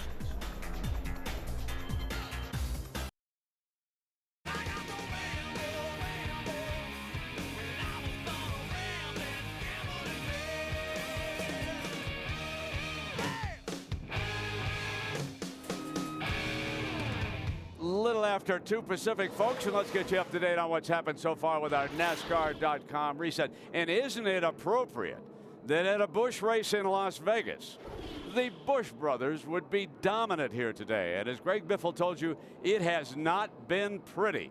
They have not solved the high banking on this track, which was completely remodeled after last year's race. Now you're looking down at the Cup cars, and we're going to ask our guys upstairs in the booth. We heard Biffle say that all hell could break loose tomorrow. Now tell us the difference between the Busch and the Cup cars, gentlemen. Well, you see the Busch cars have about 750 horsepower. They only turn about 9,000 RPMs. The Nextel Cup cars have about 850 horsepower, turning about 9,500 RPMs, and that's because they run a bigger carburetor. They also, the Cup cars have less downforce than the Busch cars because the Cup cars have a shorter rear spoiler. And you see on the Busch cars, they have a 105-inch wheelbase. The Cup cars are 5 inches longer at 110 inches of wheelbase. And as you heard Greg Biffle say, Rusty, they're concerned about tomorrow running in 400 miles in the NASCAR Nextel Cup. They got their hands full here with a car, as you just heard Andy say, that has more downforce than what they're driving on Sunday. I mean, a lot of guys say, I want to run Saturday's race to get more prepared for Sunday's race, but look at all these differences. You got downforce, you got wheelbase, you got horsepower. A lot of things are different, and there's a lot of teams out there right now saying, why am I doing this? And we talked earlier in the broadcast, the risk and reward, should you do it or not? Most of these guys are doing it just because it pays some extra money. Well, one driver who had to suffer the risks a moment ago is standing by with Alan. Jason Leffler's team had worked him up into the top 10 through some pit strategy. And Jason, what happened? Blaney just looked like he lost it. I had nowhere to go. It just crashed, and that's a shame. Great Clips Toyota was running really good, and started deep in the pack. Pit strategy, everything worked out good. The car was running good lap times, and the hardest this tire is you're just on edge on these restarts, and you're just hanging on, and you're steering the whole time, and you just got to take it easy. And Blaney just got sideways there, and he lost it, and I had nowhere to go. It's not like you can stop or turn or anything. It's a handful of these things at the beginning of these runs, but this car was good. It's just bad luck. All right, thanks, Jason. And we've heard that from a number of drivers today. The first few laps on a set of new tires are really a handful. Tell you what, this is a tough situation these guys are in, right? With a new track and a hard tire. It's like they've dealt these cars. They've got to deal with it, but who's going to pay the price? And it looks like the teams and the drivers and owners are paying the price of all this carnage, all this crashing going on because of this new hard tire and new surface. I get why they do it, but boy, it's tough to navigate through. All right, let's see if they can hang on here for the final laps as we are just past lap ready, green flag. 131, 69 laps to go, and the Busch brothers have combined to lead 79 laps today. That's one of the tightest corners getting into turn 1 where we can get this dreaded arrow loose going on when these cars are packed side by side. And it's also 3 wide racing off turn 2. Here's Paul Menard crashing off of turn 2. Regan Smith is also there. We spun down the back straightaway, guys. Looks like he got loose up off of 2. You heard Jason Leffler just a moment ago to say that these tires are a handful on a restart because I guess they're not up to pressure. I'm not sure you can blame this on the tires. These guys were really racing hard, about 3 wide going through 1 and 2. We hadn't really seen them run 3 wide through there, and I kind of figured a little bit of a problem was developing. Let's see again the restart here. Watch to the right side of your screen here, the 4 car and the 15 of Menard. You see Menard just flat loses it coming off of turn 2. And it's just a classic case we talked earlier in our presentation, Andy, about arrow loose. Paul Menard just lost that car, and that's just an indication of how hard these tires are again. These drivers are doing a fabulous job holding on to these cars with what they got to work with. Let's see what David Gilliland saw from the onboard camera.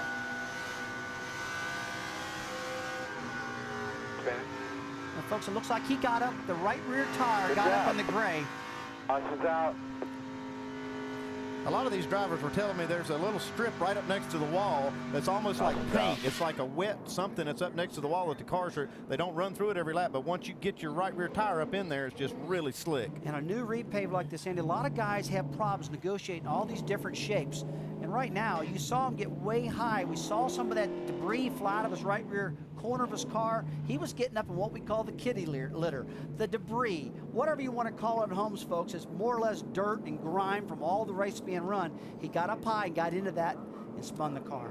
Here's Regan Smith, who was one of the cars still on the lead lap. He was being shown in the 15th position. He is the final car on the lead lap as he's involved in a record-tying 8th caution flag of the day. The previous cautions, 8 in 1997. We have tied the record, and we still have 66 laps to go.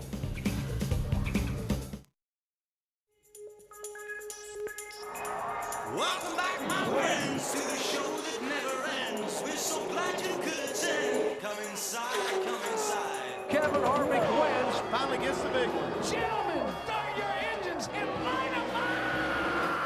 Oh, boy, that's a hard impact. Kenseth picks up his 4th career win at California Speedway. NASCAR fans are not in Martinsville anymore.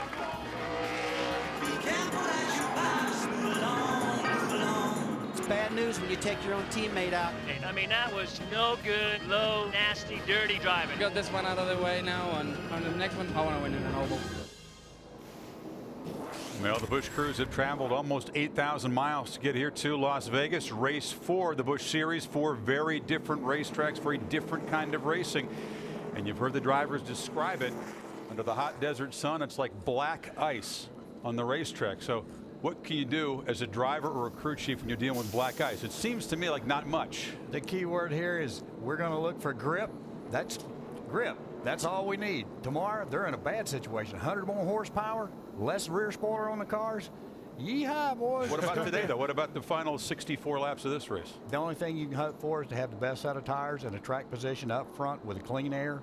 And hopefully it'll enable you an opportunity to run up front in that clean air. You win the race. Well, my question would be, with this hard tire, Tim, can they get enough rubber down on the racetrack to affect the grip for tomorrow's race when you got that extra 100 horsepower?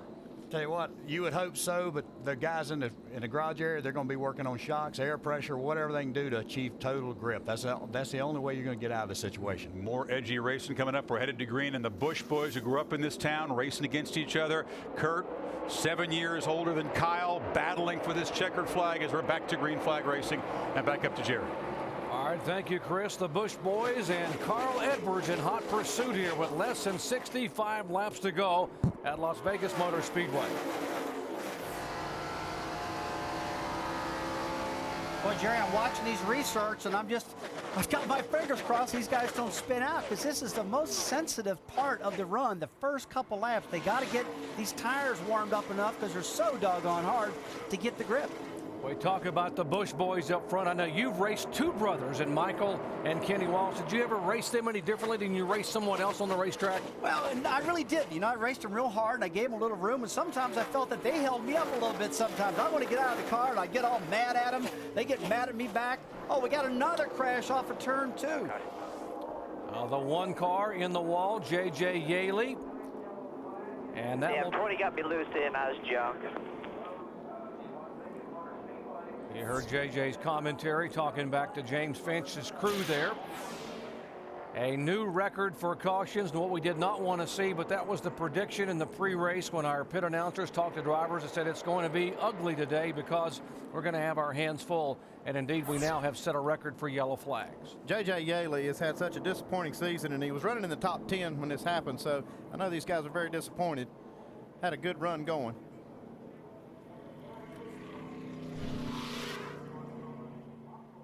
Here again in the corner, right side of your screen, way up across the racetrack. You know, he said somebody got him loose on his radio, but it just didn't look like that. It looks like JJ got so high in the racetrack that he just spun. We'd have to go back in this replay again. We'll try to get back to it one more time. I'm going to watch an earlier portion of it and see what happens here in a second, folks. Looks like that black ice, must have hit that black ice that Greg Biffle was talking about. These cars are so unpredictable on this new surface and this new tire. Let's watch the replay now, going further back, see if we can see. He said the 20 car. Now, there's 20 cars on top of your screen. That's Denny Hamlin. He's right behind him. Okay, they're coming past the start-finish line right now. Denny's on the inside of him. Let's stay looking. Denny's down low. Let's keep on following this thing right now. Let's read it. Okay, it's way high. He's away from Denny. I don't see Denny close to him at the moment, Andy. Up in the gray. Now look, it's really easy to armchair quarterback from up in the booth and say, hey, the 20 car didn't have any effect on the 1 car of J.J. Yeley. But sometimes, folks, these problems start earlier back into the corner, which causes them to have to go high. Dave? Kurt Busch has showed his hand. This will be the last time they're putting on tires. They'll reverse the adjustments they made the last time to try to get the car even better for Kurt. They will have to stop one more time for a splash of gas. Right side tires. Jamie. Guys, Kyle Busch coming in. They're going to roll the dice. They're trying to make it. You see Kurt Busch right there on the screen. Kurt Busch is going to be out and away, guys. Everything's good with the car. Mike. A lot of debate in the Carl Edwards camp whether to come down or not. At first, they were just going to do fuel. They changed their mind. They took 2 tires and made a chassis adjustment. Well, they still cannot make it, as you heard our pit announcers say, the rest of the way. But they're trying to position themselves for that final stop. That's what they're trying to do. They're just trying to set themselves up for these last pit stops that they're going to make to try to put their car in the best position possible. And so they take this opportunity when the caution flag's out to get the car as much fuel as they can in it, get the tires they want on the car so they can just make a quick fuel stop and maybe even put just 2 tires on or no tires to try to get the track position. In football, coaches who are the experienced ones, they play a field position game, setting it up for the 4th quarter when you've got to be able to get the points.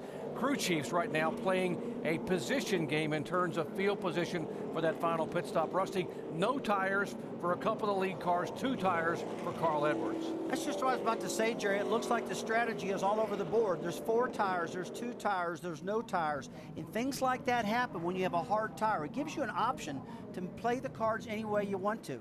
Normally, racetracks we go to, the tires, every time you put new tires on, it makes a big difference. Go ahead, Andy. What you got there?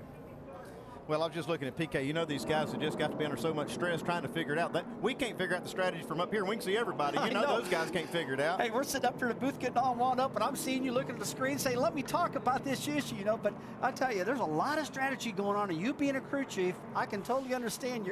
You're reading these cats' minds. All right, what about the tires today? We talked about what Goodyear was trying to accomplish. Our Alan Beswick has caught up with one of the Goodyear representatives.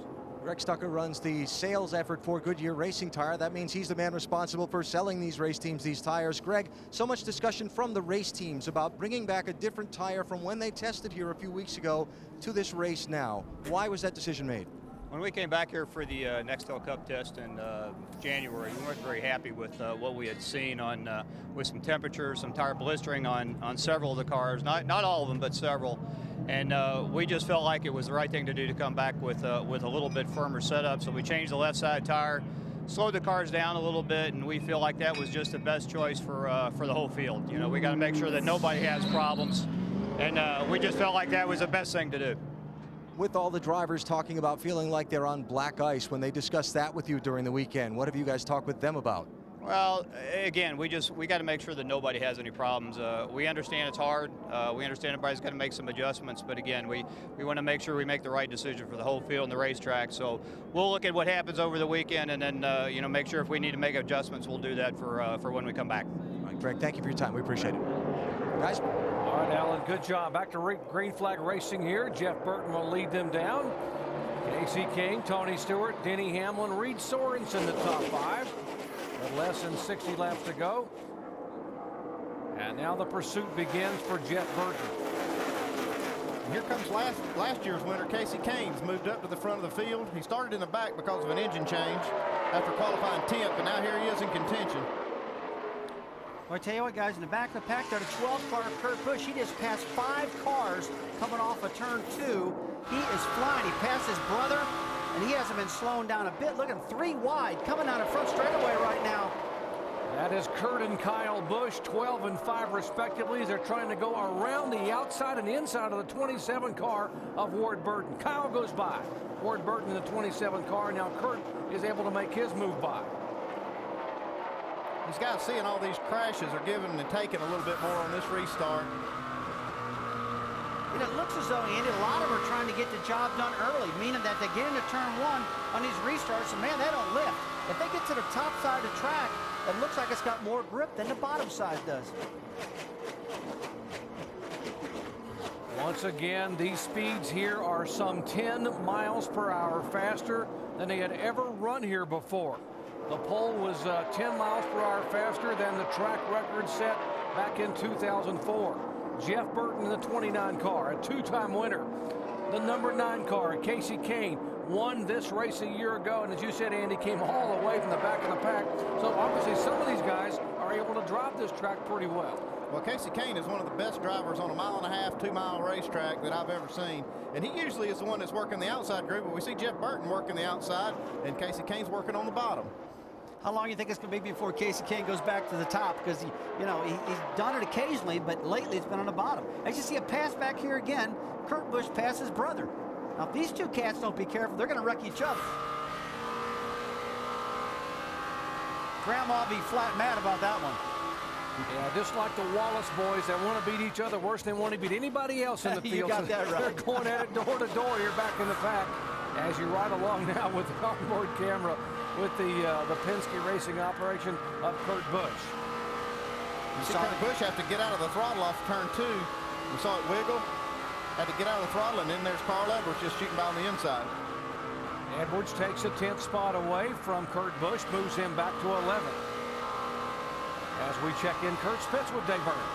And as Kurt tries to make his way back to the front, this is the kind of run we've been expecting out of Kurt in this car. Remember, he ran very well last year, won a couple of races, and in 2005, his teammate Ryan Newman, basically with this same team, won 6 races in 9 attempts. Kurt will make probably about 6 starts this year in the car unless the team deems that he should run some more. And every time, they seem to come out looking like winners throughout the day. They'll have to pit one more time, but they won't have to take tires on their stop, which should make it very quick. Very good point, Dave, that this car will be shared by the Penske drivers, Ryan Newman and Kurt Busch, as well as Sam Hornish, who drives in the Indy Racing League and is the reigning Indy 500 champion. The 29 car goes by. That is Burton. Then comes Casey Kane, and guess who is hanging on the 3rd spot? Talk about refusing to lose, the 33 car of Tony Stewart. Jamie Little. Well, that's right. It's amazing that he's come back. Right now, you're looking, our camera's watching the Richard Childress Racing engine crew. They're basically on standby right now, waiting to see what Tony Stewart says. Tony hasn't said anything about the car other than it's nice and smooth and handling great. He was actually being funny on the radio earlier.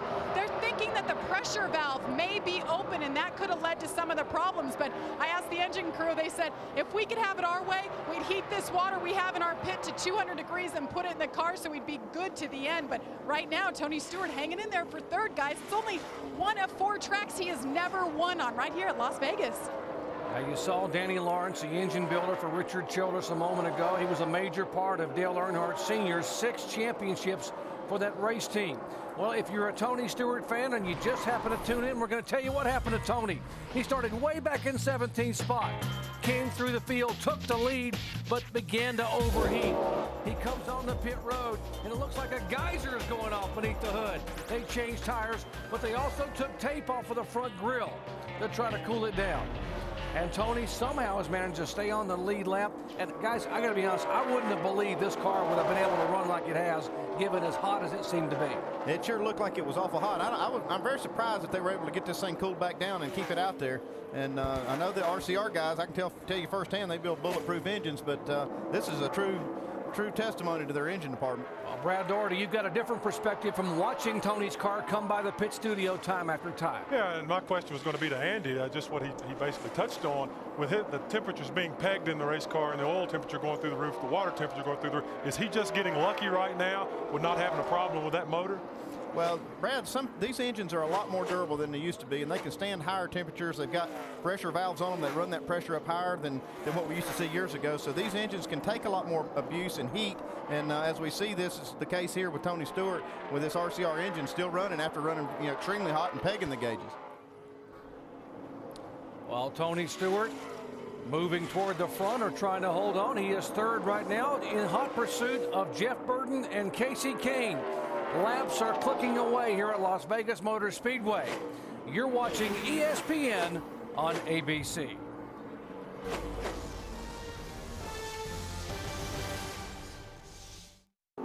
back the inside wall with the left rear, Doug.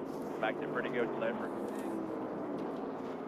Heavy impact back at Las Vegas Motor Speedway. Regan Smith in the 4-car, sliding sideways down the front stretch, almost saved the car, and it bounces off the inside concrete, and he gets it refired and heads away. Let's take a look as he gets down alongside Mike Wallace. They're awful running awful close into Mike, gets himself sideways. Now here's the scary part, guys. On the apron, into the grass. Oh, he missed the grass. And back, driver's side wall. We were looking out the window, guys, watching them go driver's side at that wall. Very concerned that was going to be a hard side driver impact. Got very lucky right there. You see him and Mike get together. It causes him to get sideways. Just takes a little bit, Andy. These tires are real hard. No grip out there, guys. Yeah, just no give and take with these guys. We have one guy that was on the lead lap, one lap down, and looked like a little impatience. All right, now caution for the 10th time. Now, you got to wonder as you see Regan coming down pit road, strategy-wise, we have 45 laps to go to the checkered flag. How many of these guys will consider rolling the dice and coming in and gambling on making possibly this final fuel stop? Well, you'll see some of the guys maybe gamble on this one. This is just outside most of their windows on fuel, but if they get cautions, they may be able to stretch it. We see them coming in. Here's a bunch of gamblers coming down pit road here at Las Vegas. The 29 of Burton, the 9 of Casey Kane, Tony Stewart, Danny Hamlin, Kyle Busch. As we head down to Alan Bestwick. Shane Huffman has moved his way up to 6th position in the race. A track bar adjustment on the car. Dale Earnhardt Jr., one of the team owner, on the box, giving instructions to his driver, Dave.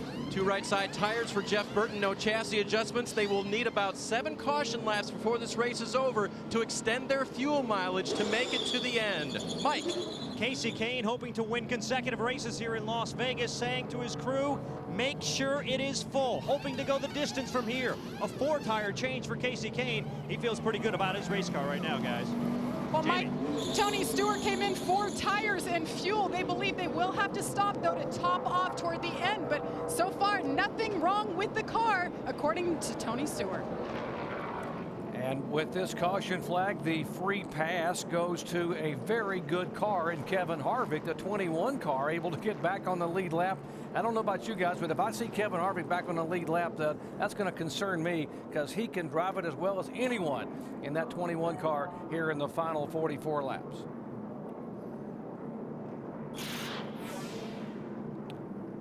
There's Kevin Harvick, our Aaron's Lucky Dog free pass car, so he is back on the lead lap. 16 cars on the lead lap. Harvick is 16th, but they are chasing the 9 car right now for Casey Kane. Should be a shootout at Las Vegas.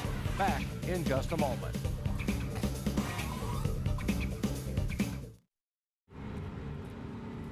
And we welcome you back to the Samstown 300 NASCAR Busch Series event here at Las Vegas Motor Speedway.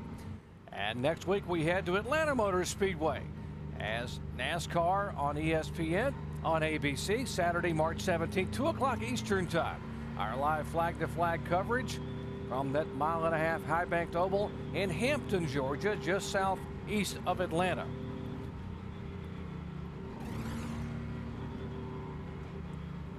Well, Kyle Busch, one of the major factors here this afternoon, has led so many laps. He is a local boy from Las Vegas who grew up in the desert, but has now a love of the water. I'm Kyle Busch. Well, off the track, I love going out to the ocean and ride some waves, do some surfing.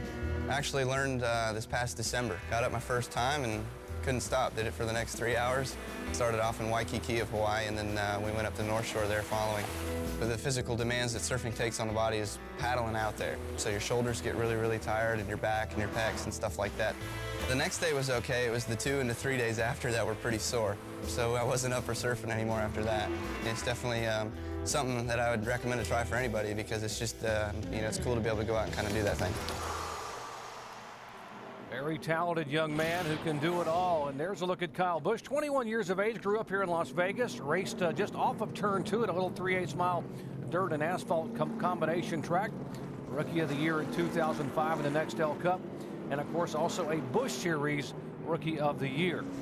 Today he has led 5 times for 46 laps after starting way back in the 18th position. Well, I tell you what, these two guys, Kurt Busch and Kyle Busch, they could get in a fight about who's the best driver, couldn't they? One day, one wins, the other day, the other one wins. It's back and forth all the time. 16 cars being shown on the lead lap as we have just 41 laps to go. There's the 25, our in-race reporter. We can't fix it. Motor. They're going to get ready to black flag us. Come on in, get behind the wall. Talking about the smoke trailing from beneath his car, and NASCAR has indeed waved the black flag to bring him on the pit road to fix this thing before the problems create more problems for other drivers. Yeah, we heard his crew chief just tell him to bring it on in. This terminal, they're just going to bring him back behind the wall and call it a day. Well, it looks like we've got 3 cars a lap down right now. Ward Burton, Mike Wallace, and showing J.J. Yellow, but J.J. had a lot of damage on that car to be up that far. Give a call to David Stremme, the 22 car, as he is behind this bunch, riding along with Steve Wallace in the Wise Trade Dodge. He is also trying to get back in front of the leader to get one of those laps back as the green flag waves, and Kyle Busch will lead him down.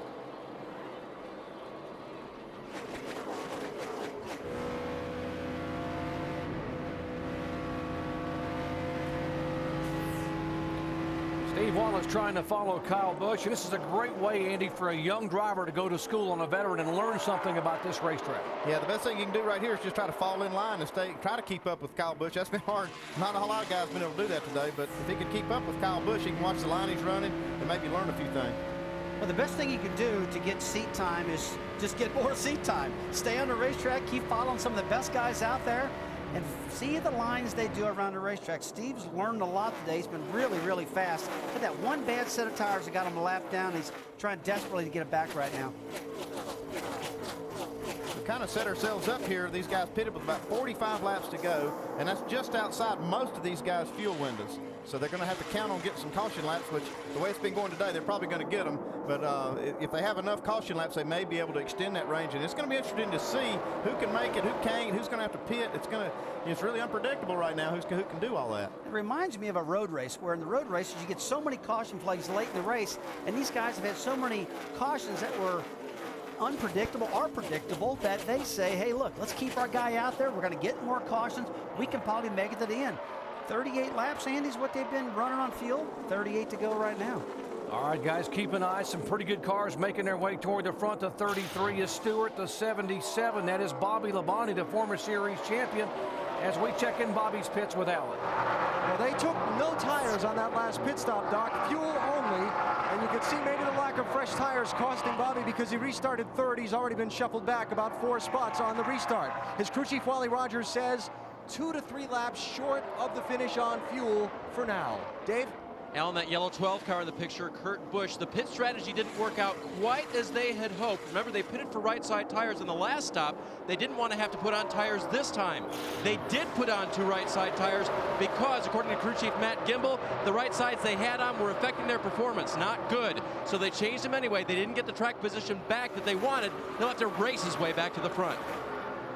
Sometimes, your best late strategies go away on you because you try to plan for things and it don't work out. The race just changes.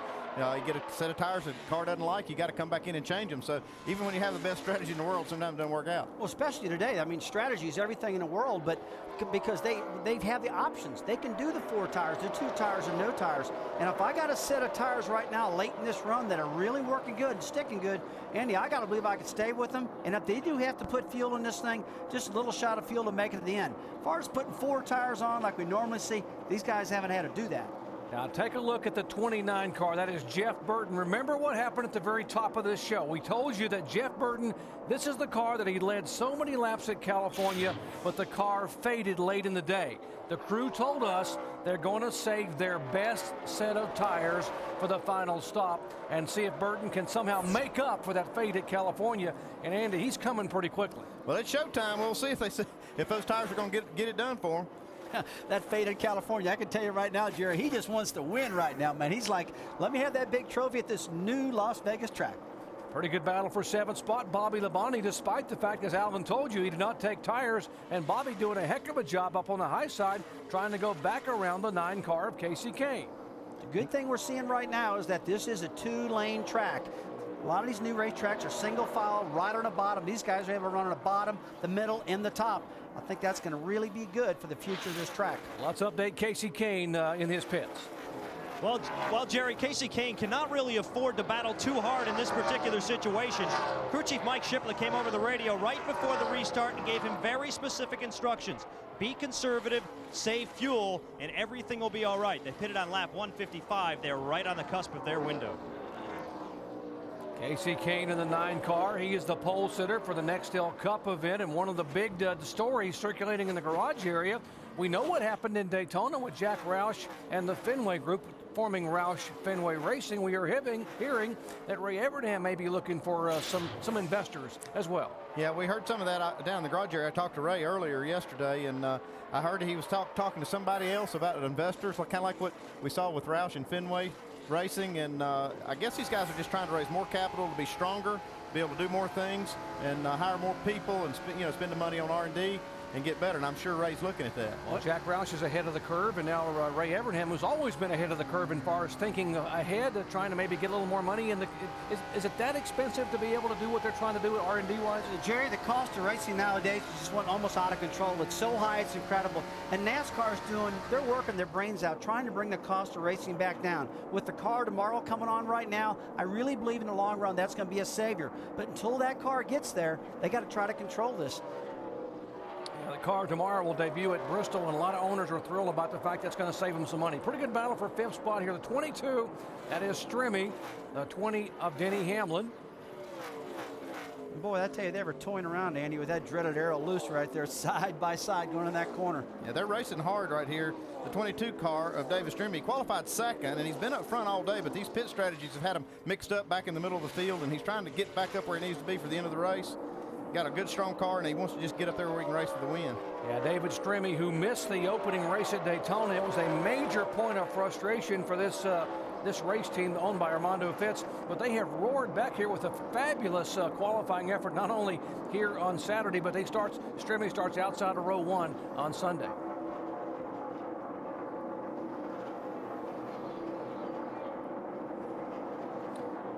Laps are clicking down. We are inside of 30 laps away from the checkered flag here at Las Vegas. Back with the final laps after these messages and a word from our ABC stations.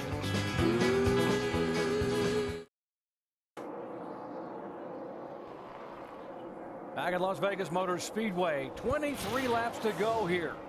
As you take a look at Kyle Busch, and how about brothers finishing 1-2 in the NASCAR Busch Series history? You go back to 1993 at the half mile at Myrtle Beach. Jeff and Ward Burton, 2000 Pike Peak, the Greens boys out of Owensboro, Kentucky. And by the way, speaking of Burton, the brothers, they finished 1-2 here in the Nextel Cup Series event. Well, let's bring you up to speed on what's happening with the cars up front. Let's start with Jamie Little. Well, Kyle Busch in the number 5 car continuing to lead, dominating here today. Before this race, his best finish in Las Vegas was 11th. He's never won in front of his hometown crowd. Right now, the car is great. They are going to be a few laps short, and they're going to wait and see what everybody else does when they decide if they're going to take tires or not. Dave. Jeff Burton has won in front of this crowd 2 times, in fact, in the Busch Series. Again, they need some caution laps to extend that fuel mileage before this race is over. This car that was crashed in practice, still very, very good and challenging for the win. The 12 car of Kurt Busch behind him, they have told Kurt that he is good on fuel. Now, they took on 2 right sides last time for performance reasons, and it has picked that car up much better this time. Fewer complaints from Kurt this time during this run, but that flapping bodywork on the left side may be hindering him just a little. Jamie? Well, Tony Stewart in that 33 continuing to surprise everybody, including his team. He says that car is just smooth and working, and he is reeling in those other cars. He hopes to go to the front. Like I said, he's never won here in Las Vegas. And the team, well, they just are holding on for a win because, like you guys said, he's not going for points here. Right behind him is David Strimmy in the 22. This is the best performance we've seen by David so far this year. He started second. He said he just wanted to learn a lot today. They didn't know what to expect. So far, things are panning out in that Fitz Racing number 22. Behind him, Denny Hamlin. Haven't talked about him much today, but he has been hovering in the top 5. The 20 of Hamlin, they are going to be a couple laps short on fuel. They will need to come in. The car pretty tight right now. He's been battling some different conditions. Because of a blown motor and a crash during practice yesterday, Casey Kane got only 12 laps of practice, but it hasn't hurt him. He's running inside the top 10, 7th right now. The big concern for Kane, fuel mileage. Trouble on the racetrack. Well, caution number 11 coming out. We are being told there is debris. We've seen some flapping sheet metal and parts and pieces off some of these cars, and now NASCAR has waved the yellow flag, and the pace car will pull out up in front of the 5 car and try to get the field slowed down to 45 miles an hour. Guys, 18 laps to go. There's some of the debris or some of the sheet metal that's peeled away from the left side of the Dodge of Kurt Busch. That's really not going to hurt the car. Most of the downforce is made coming on the right-hand side of these cars, getting to the rear spoiler. That's just a hindrance, probably just something for us to talk about. I don't really believe the performance of that's going to be much at all. It'd be kind of hard to fix, too, because you need to move that back in position and probably weld it to the rocker panel to make it stay. Be hard to make it stay in place even if they did fix it. Yeah, especially as good as he's been running throughout the day, Andy, to go and take the time to fix that. They get him way in the back of the pack.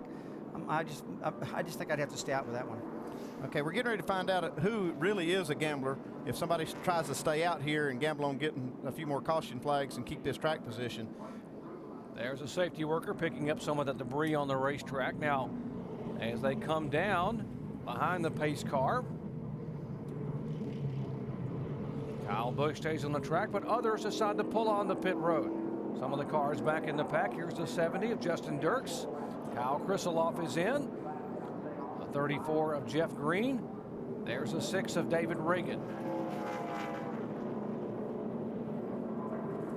Reed Sorensen, who had a great qualifying effort, driving for Chip Ganassi, brings his car down pit road.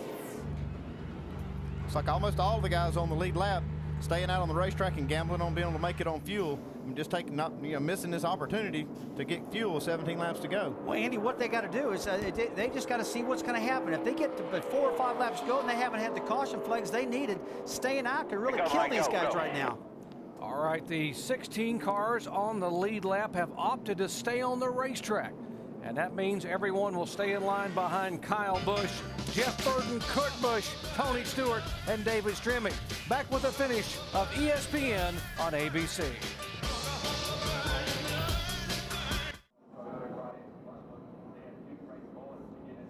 The Busch brothers hoping to break through here in Las Vegas, and they've led 113 of 184 laps today. Right now, let's go to our ESPN Chevrolet cutaway car, and here's Tim Brewer. Tim? Hey, guys, we've had a record number of caution flags today. A lot of the things, high-impact crashes. You know, we've got the roll cage here to protect the driver, from the outside impact. What we've got here, we've got the Hans device hooked to the helmet right here. Shoulder harnesses down over the Hans device, keep it affixed here. Head can't go forward. This is our prized possession right here, the race car driver. His safety is the most important thing about the race here today.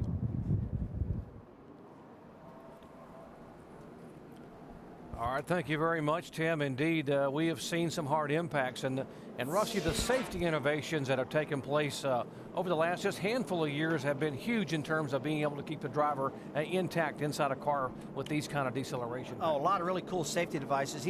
Tim was just showing the helmet of the driver. On the sides of it, they had really cool side supports where the driver's head cannot get left or right. Which they hit driver's side first against the wall, really saves the driver. One of the #1 innovations, though, Jerry, this soft wall technology. It's really helped the drivers a lot. So you got the good seat inside, and you got the soft wall. Definitely the combination of the two has made racing a lot safer in the last 5 or 6 years. Safer barrier, soft wall, seat technology. See the safer barrier that absorbs the impact. Give NASCAR a call. What a job they have done to make these tracks and drivers much safer. Well, can Kyle Busch hang on for the final 15 laps? Green flag, green flag. Green.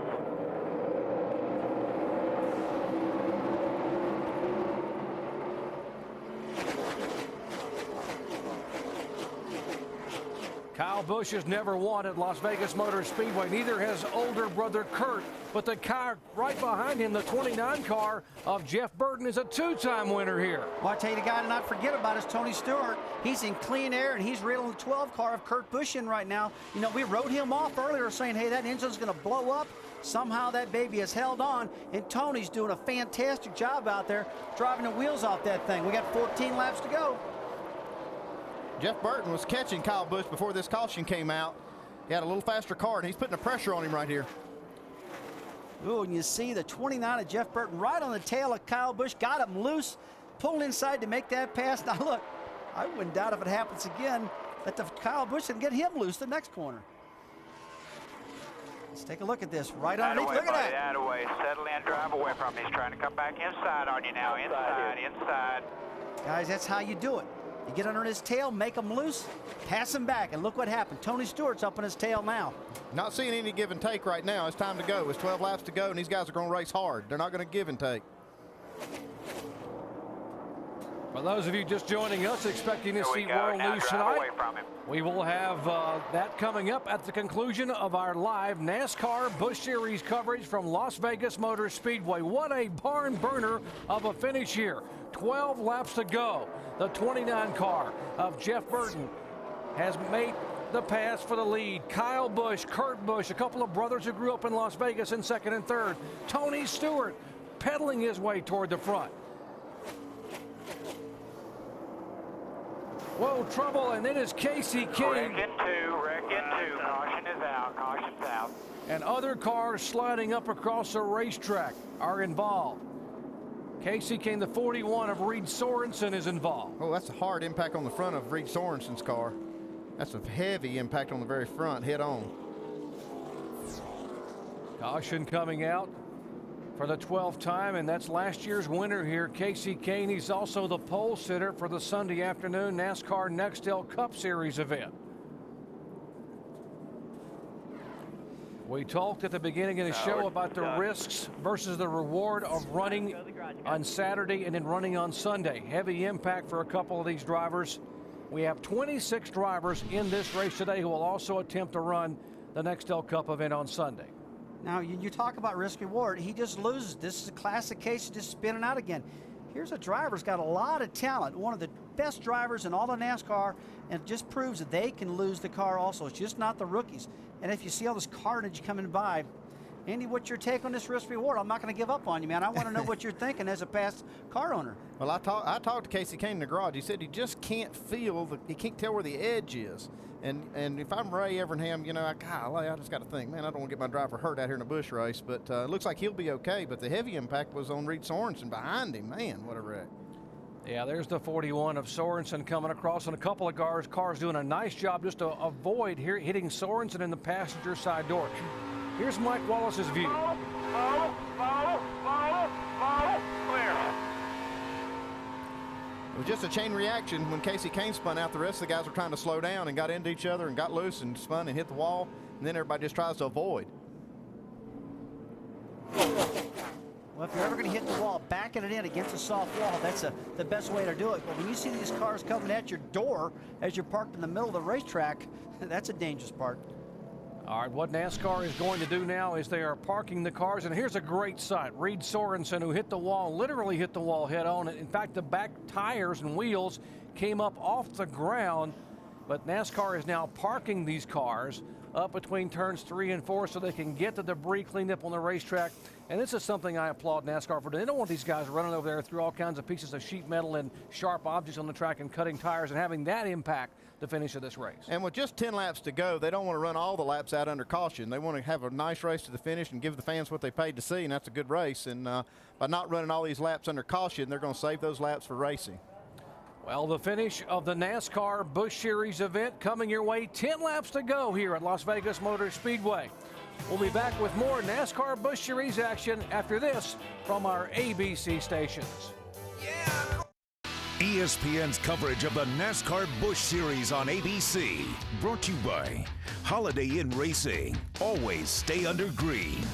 And DirecTV. Ride the shotgun on race day with NASCAR Hot Pass. Only on DirecTV. We welcome you back to the Las Vegas Speedway. The cars are stopped. They clear the debris off following that accident down there. Casey Kane, who was deeply involved in it, it started as he spun out, and he's with Alan. Remember, now he's the pole sitter tomorrow, so let's go to Alan. And Casey told me a minute ago, Brent, that he is okay. Casey, what happened out there? Just screwed up.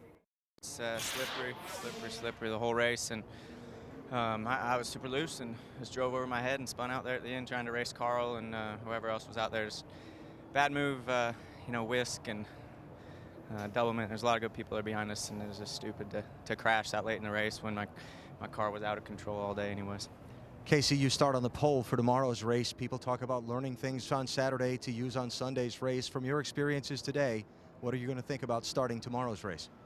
You just got to take it easy. I mean, that's all there is to it. This track is fast. There's tons of grip in the track and no grip in the tires, and you're just sitting out there sliding around. It's like you're trying to crash every single lap. You're doing all you can not to. So it's too bad, you know. But that's how it's going to be tomorrow too. And we just got to get through the race. We just have to be smart to, you know, get the laps in and get some points.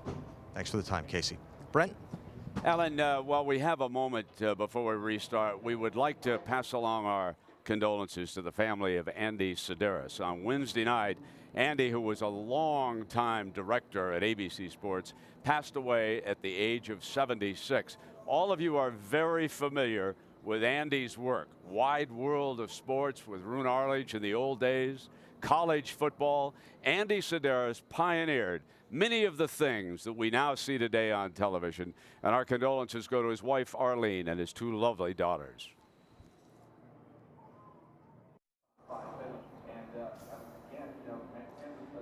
I want to remind everybody that's still ahead of us now, ABC's World News or your local news, except, of course, out here on the Pacific Network, where it's only 10 minutes past 3 in the afternoon. Now, folks, when you think back to the days of Roone Arledge and Wide World of Sports, you all remember Demolition Derby? Remember that on Saturday afternoon when they used to show it? We've had a little bit of a Demolition Derby here this afternoon in Las Vegas. Now, we have a number of the drivers who have been involved in incidents who are going to post tomorrow in the Cup Series. Remember, Rusty Walsh's been talking all afternoon about risk, reward. Now, Kyle Busch is one of those. He's trying to win here. He'll go tomorrow. Jamie Little standing by with his crew chief. Jamie? That's right, Alan Gustafson, actually the crew chief for Kyle Busch for tomorrow as well, and he's actually kept himself clean, keep that nose clean. Alan, earlier on, we heard that there was maybe an issue with Kyle. What happened, and is it affecting you guys right now? Yeah, the Delphi Chevys ran well. I guess about 70 laps into the race, the engine changed tone a little bit and got a little bit of a miss. Switch ignition boxes, it seemed to get a little bit better, but I don't think we're at 100%. You know, the motor seems to be about 90%. He struggles a little bit on restarts, just enough to give that 29 a shot at us there. So we'll cool these tires off, these good years off, and see if we can't go get that 29. 10 laps to go. What are we going to see on this restart? Hopefully the 5 past the 29. That's what I'd like to see. Kyle's done a well of a job. These guys have done a great job in the pits all day. They really deserve to win this race, so I hope we can get it done. All right, Kyle Busch, guys, trying to get his first win here in Las Vegas. Dave? Well, Jamie, Jeff Burton is in the preferred position right now. Crew chief Pat Smith saw that pass, which was nice. But I got to ask you, did you give him the best 2 right side tires you had on that last stop? Absolutely. Still a little freer than we want to be right now, but we'll kick back and enjoy it and see what happens here. So what everyone comes to see. So Holiday Inn Chevrolet's been really fast at moments today. It's been evil at moments today, but looks like it's pretty fast right now. So yeah, and even when it's been evil, Pat, it's been pretty good. Yeah, we've carried good speed all day. It's just Jeff's had his hands full there, but that's why they say the drivers make the big bucks. So we'll see how they do. I think Pat's doing pretty well today, too, as well. Again, 2 right side tires on the last stop, Jerry, and they hope that's good enough for this win today. Andy, you're the crew chief for these guys, Jeff Burton and Kyle Busch. Handicap, if you would, who's got the better cars and who's got what for the final laps? Well, I like Jeff Burton's car. His car works really well on the high side of the racetrack, and he was a little faster this last segment than Kyle Busch. I like Jeff Burton.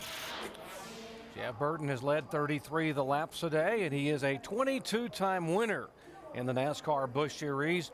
Obviously has the experience in terms of upper hand and experience in racing. He's had 263 starts, whereas Kyle Busch right behind him has less than 100 starts and 7 victories, but never won here at his native Las Vegas Motor Speedway. Well, I tell you, Jerry, if I was a betting guy, and I'm not too much of a betting guy, I lose at everything I do when it comes to coming to Vegas. Jeff, the only thing he's got in front of him is clean air to create downforce in the car, to make that car grip better through the corners. He's definitely got an advantage on the 5-car Kyle Busch. We see how these cars park on the racetrack. It kind of looks funny the way they sit there. What they're doing there is trying to get their car sitting on the hill, using that banking, and shut the engine off, and they want to make sure it's going to start back. So they have that banking that they can rely on. They can just roll the car down, put it in gear, and pop the clutch and crank it up. That's why they park on these angles up on top of the banking. Well, we got 10 laps of NASCAR adventure yet to come here at Las Vegas, but television's greatest adventure continues, an all-new episode of Lost. Tensions begin to mount between two castaways, Saeed and Locke, and Claire becomes suspicious of Charlie's peculiar behavior. That's coming up this Wednesday, 10 o'clock Eastern Time, 9 Central, only on ABC. Well, they are going to refire the engines as Kurt Busch now will put it down into first gear and begin to pull away. Mike Wallace, the Geico Chevy.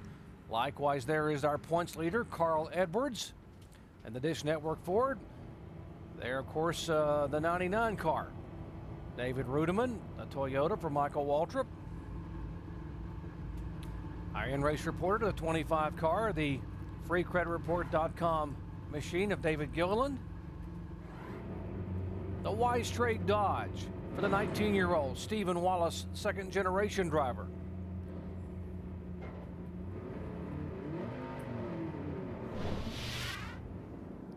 And here's David Rudiman. Nice of you, Dave, to reach over and clean the lens for us there. These guys are full-service drivers, aren't they? They're always thinking about their sponsors. Let's get this camera nice and clean so they can see this logo up here. That's pretty good. You got to hand it to David for doing that. I think Michael Waltrip taught him well, so make sure you get that camera nice and clean so you can see all those logos inside the car. Well, we have 10 laps to go, and there's David Rudiman, who is a third-generation driver. Speaking of second-generation, Wallace is in the field. His dad and granddad, legendary open-wheeled NASCAR modified division drivers years ago. All right, 10 laps to go. You know, if I'm Kyle Busch and I'm in second spot, I'm going to get these tires cleaned off, make sure all the debris is off them so I can get a really good restart, because he's going to have to get a good restart to get past Jeff Burton. Then again, he's got to hold his own brother off, who's running third right now. That's going to be another tough guy to hold back. Yeah, and right now they've had enough cautions to probably feel good about their fuel and not worry about it running out. So should just see a good dash to the finish. So Andy, let me ask you this question. They're low on fuel right now. They're on the banking, and the pickup on these fuel cylinders on the right-hand side is a crew chief. Are you real nervous that he might run out? Probably at 9 laps to go. There's probably enough fuel in there. I'd say if he happened to come across the radio and say it sputtered or it looks like it's running out of gas, I'd say get down on the flat of the racetrack and set up in the banking so it would pick the fuel up in the right rear corner. So another problem, you get down the flat of the racetrack, that's where the debris is at, where you can blow a tire out, right? Well, you just got to take that chance if you run out of gas. And guys, we've also seen cars jump inside of other cars on a restart and take the side bite away, which ends up with both cars in the wall. We've had that happen earlier in the afternoon. Oh boy, Jerry, you hit the nail on the head there. That's one of the most important things in this restart, because these guys have got to get aggressive right now. They really got to get up in the seat, and they really got to fire these babies up. And they're going to dump them down in there side by side. You know they are. And that's where they're going to get loose. And we've pounded that soft wall all day long. These guys have wore it out. I don't know if they're finished doing that. I'll tell you, it's going to be exciting these last few laps. All right, who's the most aggressive guy in the top 5 right now? Who's the guy you think will climb up on the wheel here in these final laps and try to steal this win? Well, I think it's going to be Kyle Busch. Kyle Busch is the guy. He can go out there. He can get just a little bit extra. I know that Jeff Burton wants to win this race, but boy, I'll tell you what, if I look back and saw Kyle Busch in my mirror, I'd get a little worried. What about Tony Stewart? He's going to be back there pounding his chest saying, hey, look at me. What about me? You know I'm aggressive. So I'd be taking a look at that 33 also. We know this guy gets up in the wheel. Tony Stewart all the way from 17th starting spot, took the lead on lap 75, have an overheating problem, and now has been able to hang on and has this car in 4th position as we head back down into our pit studio. All right, Jerry, thanks. It'll be 8 laps to go when they come past the start-finish line. So you guys have talked about fuel calculations and pit strategy. What did that red flag parking the cars have to do with the calculations and who's got enough fuel left? Keep in mind, you got a 13-gallon fuel cell. It's a smaller box. It's deeper in fuel. I don't think you're going to have an issue with the fuel. Everybody's going to have enough to make the I agree with him. I think the fuel is a non-issue right now. But, boy, Jeff Burton is awful fast. He's had a loose race car all day, and he drives a great loose race car real fast. You heard his crew chief said he's been free. Sometimes being free isn't necessarily a good thing when you're behind the wheel of the car. Great finish, though, the way this is setting up after kind of an ugly race. Burton has won this race twice, the only 2-time winner, trying to hold off the Busch brothers, and Tony Stewart, after all his troubles, lurking right there. And so is Harvick back in the lead lap, too. There's a lot of players with 10 laps to go. Remember, I picked Busch. Let's watch this thing. All right. Sounds like the guys in the booth like Burton's position right now. Jerry? And what were the famous line with Harry Hogg in Days of Thunder when he told Tom Cruise, who was Cold Trickle, said, you know what, loose is fast? And on the edge of out of control. Yeah, that's what he needs to remember. On the edge of out of control. That's where they have been most of the afternoon. We have set a record here at Las Vegas Motor Speedway, an unenviable record for yellow flags and caution laps. We have also tied the record for the most different leaders with 12 different drivers showing their way to the front, 21 lead changes.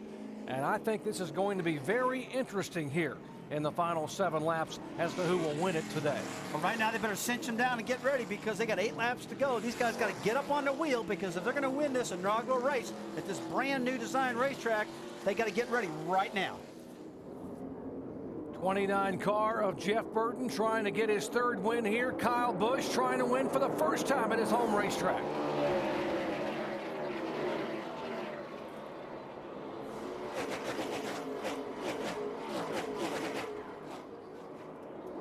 Burton is very high on the racetrack, opens the door for Kyle Busch off of turn 2, and here comes Busch on the inside.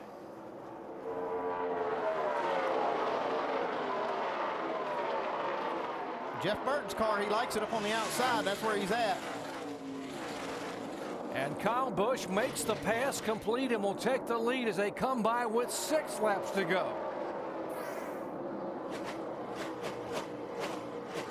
And it was all about who had the most nerve in that restart. It looks like Kyle Busch had it right there, but Burton on the top side of the track with a lot of run. Oh, he's up in the wall a little bit. A lot of debris flying. All that speedy drive from that wreck of Casey Kane's has got all up next to the wall there, and he slipped up in that speedy drive and got loose. Well, that slip could possibly cost Jeff Burton 2nd position because the yellow car of Kurt Busch and the 33 behind him. Here, 5 to go. 5-7. 5 to go, bud. 5 to go. So Kurt Busch and Tony Stewart are both trying to march up toward the 29. And right now, Tony Stewart, he's the one that's got the race going on in the bottom, getting right up alongside of Kurt Busch. And this is where you could get yourself in trouble, like we talked all day long. If they go in side by side and lose that aerodynamic downforce, they could spin. While that's going on, though, that 5 car is gone.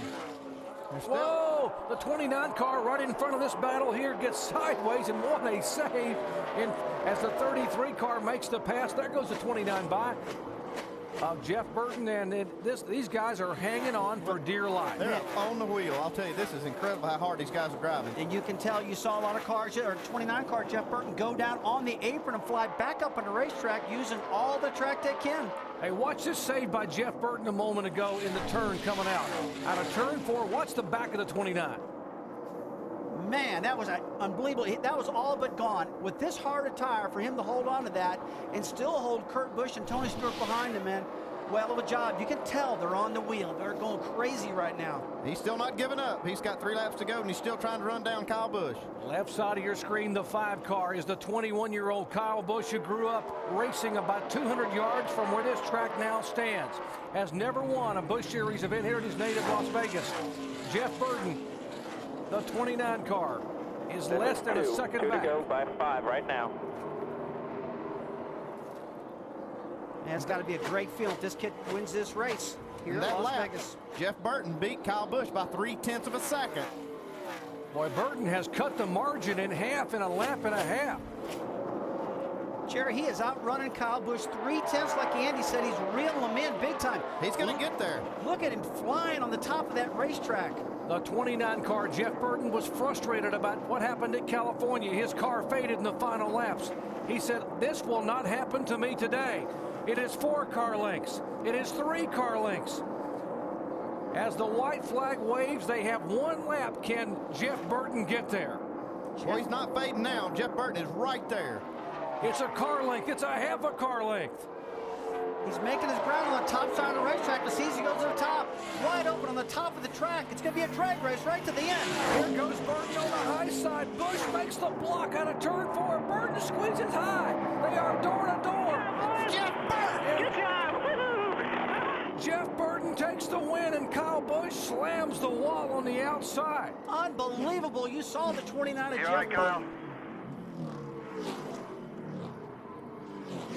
Let's see if he's okay. Great job for Jeff Burton. What a finish. What an unbelievable effort. Jeff On Burton. the new tires, they just wasn't as good. I had to have some heat in the tires.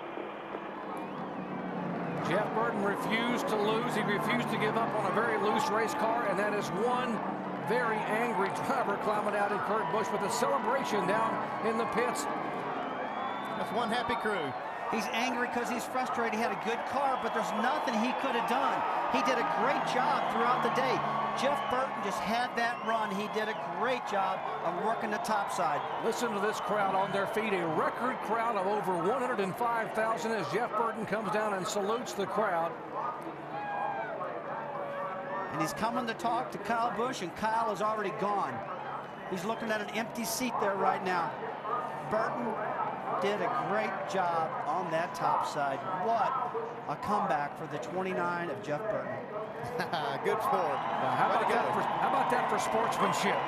Instead of going to victory lane, Jeff Burton went straight to Kyle Busch to make sure he was okay and to say, hey, guys, it was all racing. That's what it's all about right there. They just run it as hard as they could to the finish. Great sportsmanship at the end. Folks, you just saw one of the most exciting finishes in Busch Grand National Racing, and you witness it live on ABC. 39-year-old Jeff Burton heads to victory lane for the third time in his career as a winner with an remarkable effort. A car that was almost out of control with 2 laps to go somehow makes the pass within 200 yards of the start-finish line. Let's go down to Mike Massaro. Doc, obviously an awfully disappointed Kyle Busch. What happened on that final lap? I was just too tight. I couldn't hold the bottom, couldn't hold the top, couldn't hold him off. So he beat me fair and square. He got a run on me on the top side. I tried blocking it, but I just didn't get high enough in order to squeeze him in the fence. But congratulations to those guys. They had a better car definitely at the end. Doc, a very disappointed Kyle Busch. Well, you saw a lot of sportsmanship in the young man. You know how much he wanted to win here in his hometown. You know how much he's always wanted to win here at the big super speedway. And yet he turns and says he had a better car. I mean, how much more honest could he be? Well, he was very honest. You can see the frustration. You can see the frustration in his face. Let's look at this finish one more time. Final lap. On the outside, Jeff Burton up in the oil dry where it's real slick, but he's got that momentum right now. You see Kyle Busch go up, give him a little whack, try to hold him back, but he couldn't do it. And to come across the line backwards, crashed, and still finished second, what an unbelievable run. But this reminds me of the Turn 4 exit at Atlanta Motor Speedway where so many guys have won just by a little bit at the line. Jeff Burton's 23rd NASCAR Busch Series win. Wow, Jeff Burton, what an effort. He has now made his way all the way down to the fan zone in victory lane. Let's go down to Dave Burns. And Jeff Burton continuing to get congratulations from those around him. Wife Kim has already been in to give him a congratulatory kiss. This would be the congratulatory beer, Busch beer, of course. And Jeff Burton getting a lot of high fives, high tens. Jeff, take us through that final lap. Well, he passed me. I ran wide open all the way through 1 and 2, and he just turned left and went by me. And I'm like, God, now what are we going to do? And we were better on old tires, and we just kept coming and kept coming and kept coming. And I saw he was having trouble in 3 and 4, and I knew there was only one choice, and that was go higher than him. But I knew he was going to be high, so I figured, what the hell? We'd stick it in there and see what happened. And he did exactly what he should have done. Haiti got his car tore up. He's a great race car driver, and that was a lot of fun. Jeff Burton victorious. Disappointment in California. Happiness here today. Jerry?